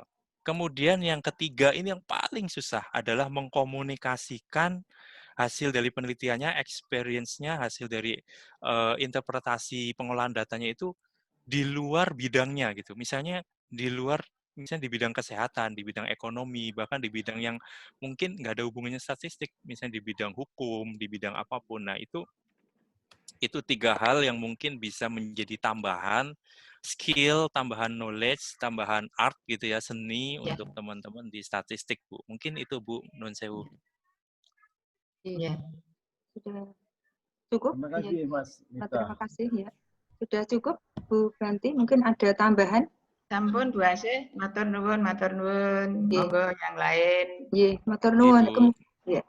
Ini ada juga yang bertanya dari Mbak Erika. Ya, jika ada yang mau fokus ke aktuaris, kan harus mengikuti ujiannya. Akan tapi untuk ujian aktuaris harganya cukup mahal, 1 juta. Jika universitas tersebut tidak bekerja sama dengan PAI dan UNS juga tidak bekerja sama, apakah ada solusi untuk hal tersebut? Nah, ini mungkin di kita belum ada ya ujian kesetaraan ya untuk aktuaris ya.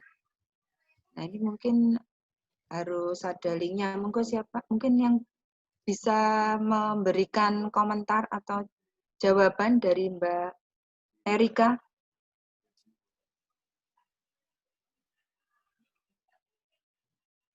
Selama ini UGM ya Pak Isnandar yang bekerja sama dengan PAI untuk menyelenggarakan ujian kompetensi. Aktuaris ya. Setahu saya yang paling dekat ya UGM. Iya, iya Pak Isnandar. Ada prodi aktuaria di UGM. Iya, iya. Kalau saran saya, Bu, sebenarnya ujian kompetensi itu kan mengukuhkan kayak profesi kayak akunting gitu ya, akuntansi itu kan ada tuh. Kemudian ada beberapa, sebenarnya itu kan sertifikasi profesi, Bu.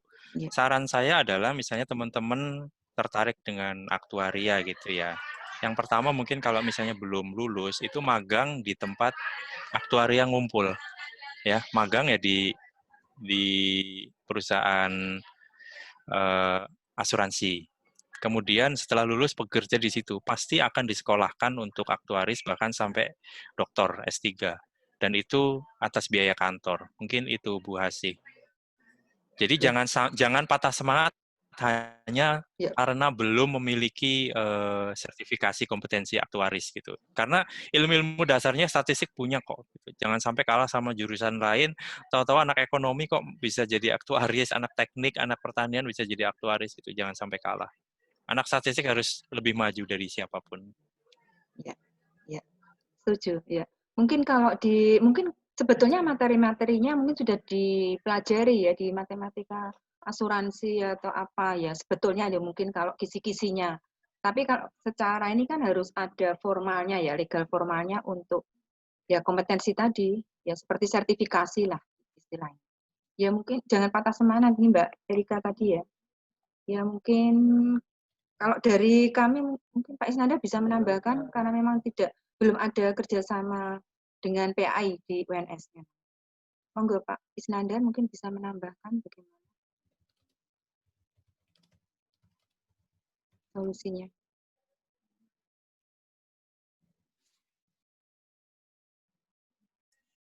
Pak Is masih mute mic-nya Pak Is. Selama ini kita belum ada kerjasama atau kita belum punya lab untuk sertifikasi. Di MIPA baru di D3 yang ada lab sertifikasi. Iya. Ya, itu ya mungkin jawaban kami mungkin jangan jangan patah semangat sekali lagi untuk Mbak Erika ya. Kemudian untuk yang lainnya silahkan kalau ada pertanyaan atau masukan atau komentar. Ya kalau belum ada, mungkin Mas bisa cerita sedikit tentang startup-nya, Tani Hub atau yang Lapak Tab. Ya mungkin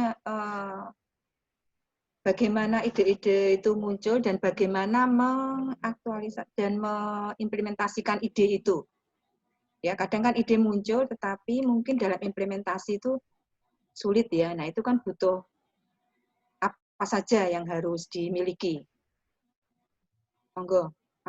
Ide mengenai apa ini Bu? Kira-kira Bu? Untuk itu startup ya untuk mendirikan ya untuk inisiasi startup ya Tani Hub. Jadi oke. Jadi sekarang saya sedang nyambi juga bikin Lapak Tab. Tani Hub sudah besar, kemudian saya bikin Lapak Tab itu startup yang menghubungkan pembeli dan pedagang pasar gitu ya. Jadi untuk teman-teman yang minat gitu ya untuk mendirikan startup itu ilmunya statistik juga Bu. Jadi kita ingin menyelesaikan big problem karena bikin startup small problem sama big problem itu sama-sama susah, sama-sama sama-sama capek, sama-sama mahal ya. Kita bikin yang big problem. Nah, di statistik itu kan ada data, sebenarnya data basic banget ya. Kira-kira pasarnya berapa ya. Jadi validasi pasar. Jadi nanti di statistik kan pasti ada tuh ilmu untuk validasi pasar, market validation. Nah, dari situ kita berangkat idenya mau menyelesaikan masalah apa Bu Hasih. Jadi sederhananya seperti itu. Semua ilmu statistik itu ada gitu ya. Ada gunanya termasuk untuk ketika kita menjadi pengusaha kita juga bisa gitu loh. Nah, nanti setelah jalan jangan putus dengan ilmu yang untuk mendirikan tadi. Setelah jalan juga tetap dipakai ilmu statistiknya untuk analisis, untuk historical transaction dan lain-lain itu bisa semuanya. Bahkan sekarang kayak startup kayak Gojek, Tokopedia, Bukalapak, Shopee itu ada divisi khusus, divisi data analis gitu ya. Jadi kalau misalnya teman-teman pengen kerja yang nggak formal gitu ya, kalau di BI itu Mas Damas mungkin nyesel gitu ya, wah kerjaan kok gini amat gitu, berangkat jam 7 pagi, pulang bisa malam, terus kerjaannya duduk di meja depan laptop gitu ya. Kalau pengen yang menyenangkan itu kerja di Tokopedia, di Shopee gitu ya, di sana ada meja biliar, ada tempat tidur siang gitu ya, ada main PS, Xbox itu ada. Jadi silahkan magang di Tokopedia atau Shopee, itu saya bisa menyalurkan. Nih ada teman-teman statistik magang gitu. Magangnya aduh enak banget. Kapanpun kita mau datang, kapanpun kerja, yang penting mereka adalah KPI. Kamu harus menghasilkan ini dalam waktu sekian. Itu target mereka. Nah, itu makanya di sana benar-benar dimanjakan. Ada bahkan yang kayak di time zone itu ruang kerjanya udah kayak time zone kalau Tokopedia. Kalau Mas Damas mungkin nanti saya ajak ya ke di daerah Karet, itu kantornya Tokopedia, saya sudah masuk di situ dan benar-benar menyenangkan gitu. Ada meja pingpong, itu minimal, itu kalau di startup itu minimal meja pingpong, tapi udah ada lengkap gitu. Jadi Bu, nanti teman-teman yang magang tidak hanya di BI Bu, di Iya. Tokopedia, Bukalapak itu saya jamin menyenangkan. Ya. Menantang ya. Sangat menantang. Ya. Ye, monggo ya. Ini kebetulan ini Mbak Hizkia. Mbak Hizkia. Ya. Mau bertanya, silakan Mbak Mas ya, Mas. Oh, maaf, mohon maaf. Mas Hizkia. Silakan di unmute. Oh ya, ini di chat ya, di kolom chat. Ya, untuk angkatan 2018 apakah ikut kampus Merdeka atau bagaimana? Jika sesuai yang sudah sekitar akhir tahun, maka angkatan 2018 sudah mulai magang. Ditujukan ke siapa ini? Ya, mungkin saya bisa membantu, Bu. Iya. Jadi Monggo, kalau Pak Is. untuk kampus Merdeka ini bisa mulai dari semester 3. Semester 3 yang mahasiswa punya indeks bagus bisa mengambil 24. 24 itu bisa mulai diambil. Artinya semester 3 sudah bisa mengambil, bisa mengikuti kampus Merdeka. Kalau yang sudah semester atas, ya mungkin tidak sampai 60, tapi bisa juga mengambil. Tentu kalau sudah dapat 140 kan tinggal 4 SKS, sudah dapat 138 misalkan, berarti kan 6 SKS untuk skripsi, berarti kan sudah nggak keluar lagi. Itu kira-kira masukan informasi dari saya. Nggih. Matur nuwun Pak Isnandar. Jadi mulai semester 3 nggih, Mas Hizkia. Tadi yang Pak Isnandar juga mungkin di kolom chat tentang prasyarat. Prasyarat itu bagaimana ya? Karena kalau kita mengambil mata kuliah itu, terutama yang atas pasti ada prasyaratnya. Nah ini bagaimana? Mungkin menurut Mas Iip atau Mas Damas, bagaimana tentang tadi prasyarat dari mata kuliah? Karena namanya merdeka gitu ya, kalau mungkin pemahaman saya kalau merdeka belajar itu kan pembatasnya hanya kompetensi saja ya. Jadi kita istilahnya mahasiswa diberi kebebasan untuk mengambil mata kuliah di luar prodi dan magang di luar institusi. Tetapi dalam implementasinya Merdeka itu kan pembatasnya adalah kompetensi yang harus dimiliki, ya kompetensi minimal di statistika. Nah kalau ada prasyaratnya bagaimana ini ya? Monggo mungkin masukan. Kalau menurut saya prasyarat tetap harus diperlukan Bu, untuk syarat misalnya kayak kalkulus 1 sebagai syarat kalkulus 2 kan ya Bu ya? Ya. Mungkin masih kayak gitu kan ya Bu ya? Ya. Nah, karena prasyarat itu kan tetap diperlukan karena itu dasar dari untuk masuk ke jenjang berikutnya. Karena kalau tidak ada prasyarat, karena yang namanya mata kuliah prasyarat biasanya kan yang lebih umum Bu, ya. Kemudian jenjang berikutnya itu yang lebih khusus, lebih ke arah minat, lebih ke arah penjurusan gitu. Jadi prasyarat tetap harus dilakukan, cuman kalau bisa jangan banyak-banyak Bu. Kasihan teman-teman saya dulu yang ngambil sampai aljabar 3 itu nggak lulus-lulus karena apa, aljabar satunya dan itu mata kuliah gini Bu. Jadi prasyarat itu mungkin masukannya adalah ya genep ganjil Bu, semesternya jangan tiap tahun. Misalnya gini, kalkulus 1 hanya ada di semester ganjil, kalkulus 2 di semester genep. Sementara kalkulus 3 di semester ganjil lagi. Kalau nggak lulus-lulus kalkulus 1 itu bisa betah di kampus Bu, puluhan tahun Bu. Karena apa? Mau ngulang kalkulus 1 itu ya tahun depan gitu loh, bukan semester depan. Mungkin lebih ke arah situ sih Bu kalau untuk mata kuliah prasyarat.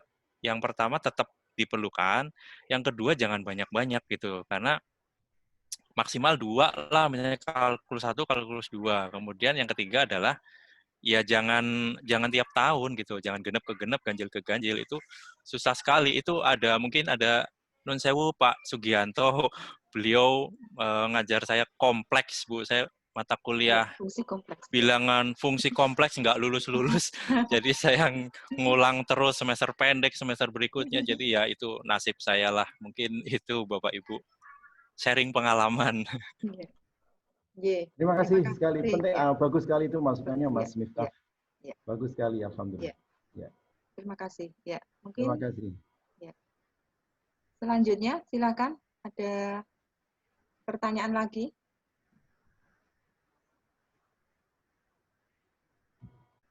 Mumpung ada beliau berdua, ini kesempatan loh ya, kesempatan langka. Atau mungkin kalau ada masukan dari alumni yang lain, Bu, masih ada waktu mungkin beberapa kata gitu. Ya, silakan. Kami persilahkan siapa mungkin di sini ada. Ada banyak ini. Oh ya, Mas Adebun, Mbak Tasya. Ada Vistasa juga, ada Rina juga, ada banyak. Mbak Rina, ya. Vistasa itu ya. Iya, Mbak Tasya ya. Monggo, silakan. Ya, dari mahasiswa mungkin juga. Ya. Ya, ada yang sudah lulus juga ini. Mas Lingga, Mbak Andika, Mbak Reni, Mbak Mutia juga ada ini. Mbak Vita. Ya. Silakan, masih ada pertanyaan? Malu mungkin Bu. Malu? Oh ya. Oh ya. Karena jangan sampai malu, anak statistik nggak boleh malu. Merdeka belajar nggak boleh malu sekarang. Iya, iya.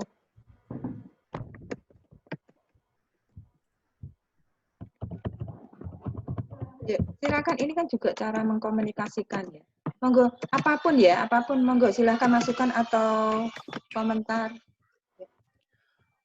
Mungkin ini yang bikin statistik nggak muncul di depan gitu ya, karena statistik lebih ke di belakang meja, analisis data, habis itu hasilnya distorkan ke anak-anak yang memang mempunyai kemampuan komunikasi, misalnya anak ekonomi atau anak ilmu komunikasi gitu. Jadi teman-teman harus bisa mengkomunikasikan. Makanya yang 3 itu perumusan masalah, kemudian penyajian sama komunikasi itu penting. Mungkin yang tadi ditanyakan Bu Banti bisa dirumuskan lagi. Misalnya ini teman-teman kita ini nih, kita ajukan program public speaking, mungkin bisa. Atau kemarin yang saya diskusi sama Bu Asih itu, anak mahasiswa baru mungkin di psikotes Bu Asih, karena jangankan mahasiswa ya, anak saya yang masuk TK aja, masuk SD, sekarang sudah psikotes. Jadi dia verbal atau kinestetik atau apa itu udah kelihatan. Jadi nantinya untuk penjurusan-penjurusan Bapak Ibu PA ya, pembimbing akademisnya bisa ketika mengambil SKS jangan ini gitu. Jadi bisa dari sisi psikologinya sudah bisa ini. Mungkin itu Bu Asih. Ayo, ada yang ini? Iya, monggo itu jangan malu. Iya, masalahnya kita itu mungkin kerjanya tadi benar di belakang ya. Jadi ilmuwan ya, arahnya itu ilmuwan sekali. Jadi mungkin kendala kita mengkomunikasikan. Jadi padahal kalau mungkin sekedar ya informasi ya, Mas Damas. Padahal waktu presentasi juga bagus. Kemudian juga ini mahasiswa kita itu kreatif membuat video-video, kemudian poster, bahkan beberapa kan juga kalau ikut kompetisi juga menang gitu ya. Nah ini monggo silakan, mungkin kalau langsung gitu ya bisa mengkomunikasikan ya, itu salah satunya lewat media ini seperti itu. Mumpung ada kesempatan. Monggo ada pertanyaan, mungkin Mbak Tasya sharing pengalaman. Iya. Selamat siang Bapak Ibu. Selamat siang. Damas juga, halo Dam, gimana kabarnya sama Mas Miftahul? Salam kenal Mas, saya Tasya dari Statistika 15. Kebetulan saya kerjanya di startup juga Mas. Bapak Ibu, saya di gudang ada, dan sharing aja mungkin tadi dari Mas Miftahul, kayaknya gambarannya kerja di startup itu luar biasa dimanjakan gitu ya. Memang betul kalau dari segi fasilitas itu luar biasa dimanjakan, tapi untuk target-target dan lainnya itu juga harus diperhatikan. Jadi untuk teman-teman yang udah punya target lulus mau ke startup itu harus lebih lihat secara mendalamnya, jangan enaknya aja. Oh, targetnya itu seperti ini, kayak gitu kurang lebihnya. Kemudian banyak juga dari teman-teman statistika angkatan di bawah saya yang suka tanya, Mbak, kalau mau di startup itu harus belajar software apa sih? Harus bisa master di software apa, kayak gitu. Kalau menurut saya sih, setiap software yang dikenali itu does matter sih. Kayak misal as simple as kalian cuma bisa R, Excel, Python itu cukup membantu. Kemudian nanti setelah kalian bisa masuk ke dunia startup itu sendiri, pasti setiap company itu punya kayak software yang digunakannya sendiri gitu. Jadi kayak nggak bisa mengeneralisasi sih software yang bisa di masterin itu software apa aja kayak gitu. Kalau yang penting-penting sih yaitu R, Excel, sama Python. Kemudian kalau mau ada tambahan, ya untuk visualisasinya itu ada Tableau ya. Kayak gitu kalau yang di perusahaan saya. Kayak gitu sih, Bu. Ya. Terima kasih ya, Mbak Tasya. Ya. Mungkin yang lainnya mungkin bisa menambahkan. Ya. Baik, ada tambahan lagi pertanyaan? Bapak Ibu semua? Ya, mungkin Pak Isnanda udah cukup?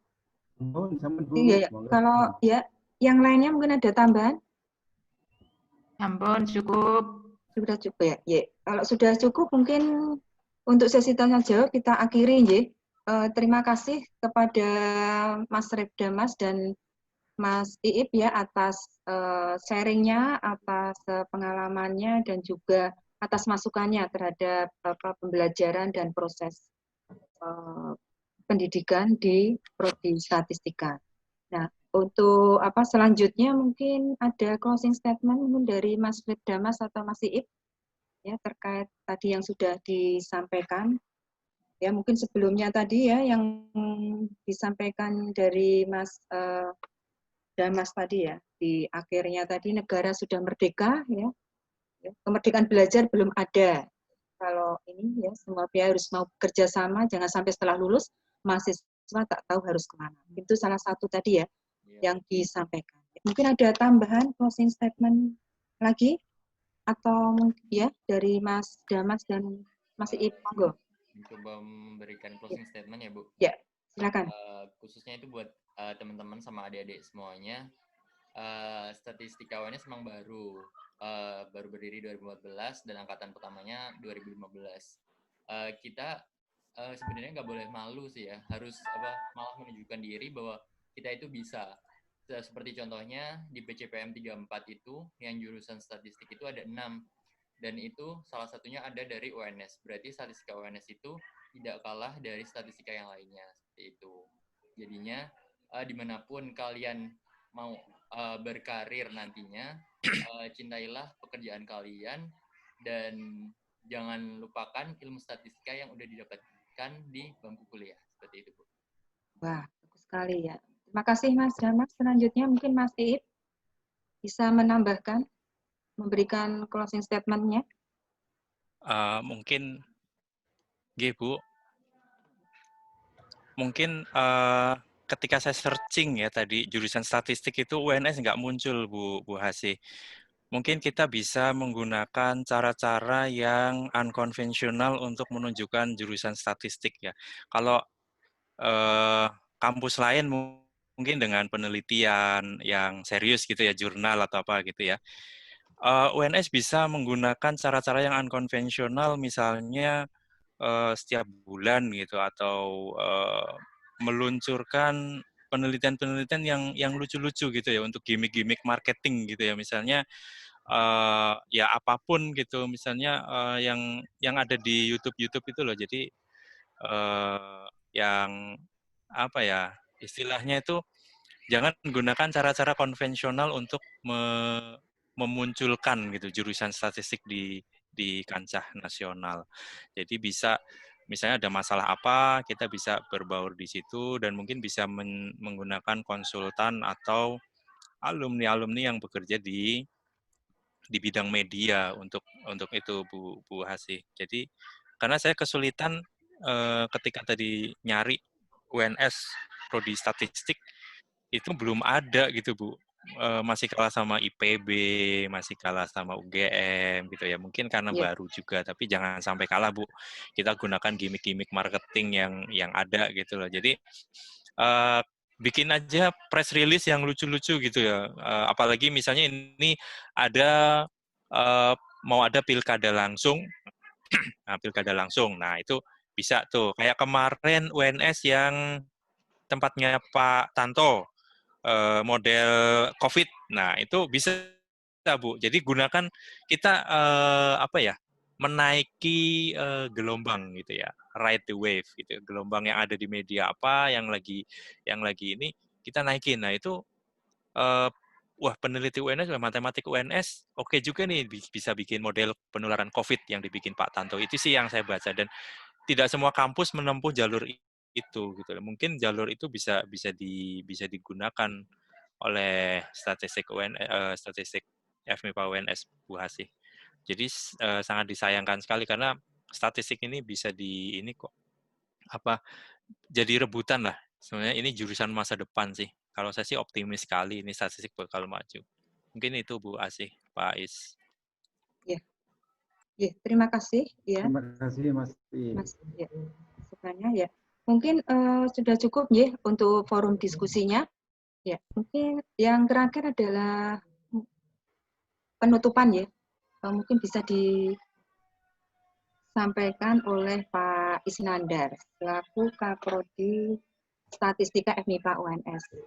Monggo Pak Isnandar untuk penutup acara ini. Baik, terima kasih Bu Hasih. Dari saya atas nama Prodi Statistika mengaturkan banyak terima kasih atas kehadiran Mas Miftahul Khairi dan Mas Rifda Mas dalam acara pagi hari ini. Masukan-masukan yang diberikan sangat-sangat bermanfaat, kita catat, kemudian nanti tahun depan ini rencananya kita akan, sekarang ini adalah bagian dari rekonstruksi kurikulum untuk Prodi Statistika dalam rangka Kampus Merdeka, Merdeka Belajar, demikian juga dalam rangka mengantisipasi revolusi industri 4.0. Kami sangat terima kasih atas kehadiran, atas waktunya, demikian juga kepada para alumni yang lain, banyak yang hadir, demikian juga kepada para mahasiswa, kepada para dosen yang juga hadir. Tadi Pak Dikan mem-BA ke saya, sangat terima kasih atas presentasinya, katanya sangat bagus. Nanti dipesankan kalau nanti ke Solo supaya mampir ke beliau, maksudnya ke MIPA dan juga ke Prodi. Saya kira demikian dari saya, dengan kita bersama-sama membaca hamdalah, marilah kita tutup acara pada siang hari ini. Alhamdulillah. Terima kasih. Assalamualaikum warahmatullahi wabarakatuh. Waalaikumsalam warahmatullahi wabarakatuh. Terima kasih Bapak Ibu semua ya. Juga yang terutama narasumber Mas Iib dan Mas Gatas ya. Matur nuwun sekali. Semoga kita bisa jumpa kembali di kesempatan yang lebih baik ya. Ya, ya. Terima kasih juga kepada Bapak Ibu semua ya, adik-adik mahasiswa dan alumni. Ini ada Bu Etik tadi. Ya, ya monggo ya. Lengkap tadi. Iya. Bu Etik, ya. Lengkap ini ditanyakan Bu Etik. Ya. Jadi Mas Iib. Ya. Bu Etik. Bu Etik dicari. Mas Redanas. Oh iya, Mas Redanas belum mana Mas. Halo Mas Redanas, saya ingat ke Jogja bareng Bu Banti. Alhamdulillah sehat ya. Ya. Ini tadi sudah foto ya? Monggo. Ya. Belum. Ya. Nah, tapi semuanya Foto tidak dulu Bu Asih. Ya, Foto dulu. foto Biar dulu. buat hasil kelihatan. Mohon maaf, Ya. dimunculkan semua dulu. Nanti saya Ya, dimunculkan dulu semua. Biar ini Bu Ati, ini kelihatan nih Bu Ati. Ya. Monggo yang foto Mbak. Ya, siapa? Pak Bayu. Pak Bayu silakan memfoto, membuat dokumentasi. Mas Pak Bayu malah nggak muncul itu. Ya, mungkin yang lainnya ya. Ya sudah, ya. Cukup, sudah semuanya bisa ditampilkan wajahnya.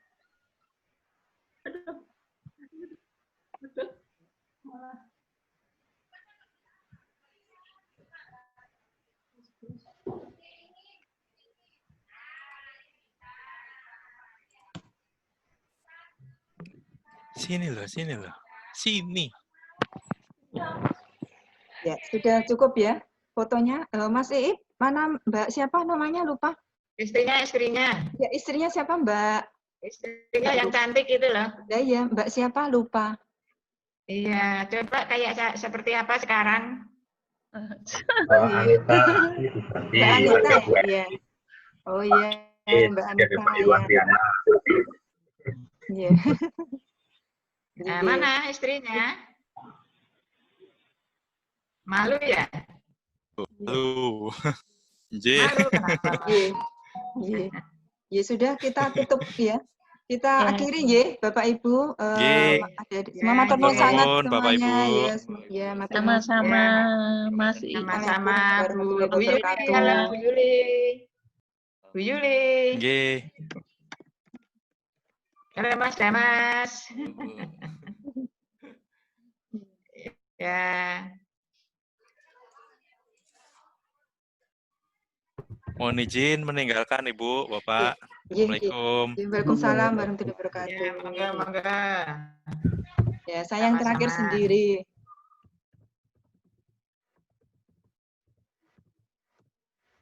Lift ya Bu Asih, mohon izin saya juga.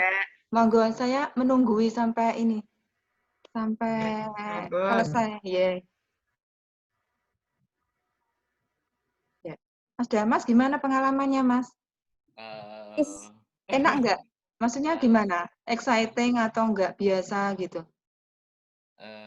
Menarik sih, Bu. Soalnya kan semua ada lah di BI.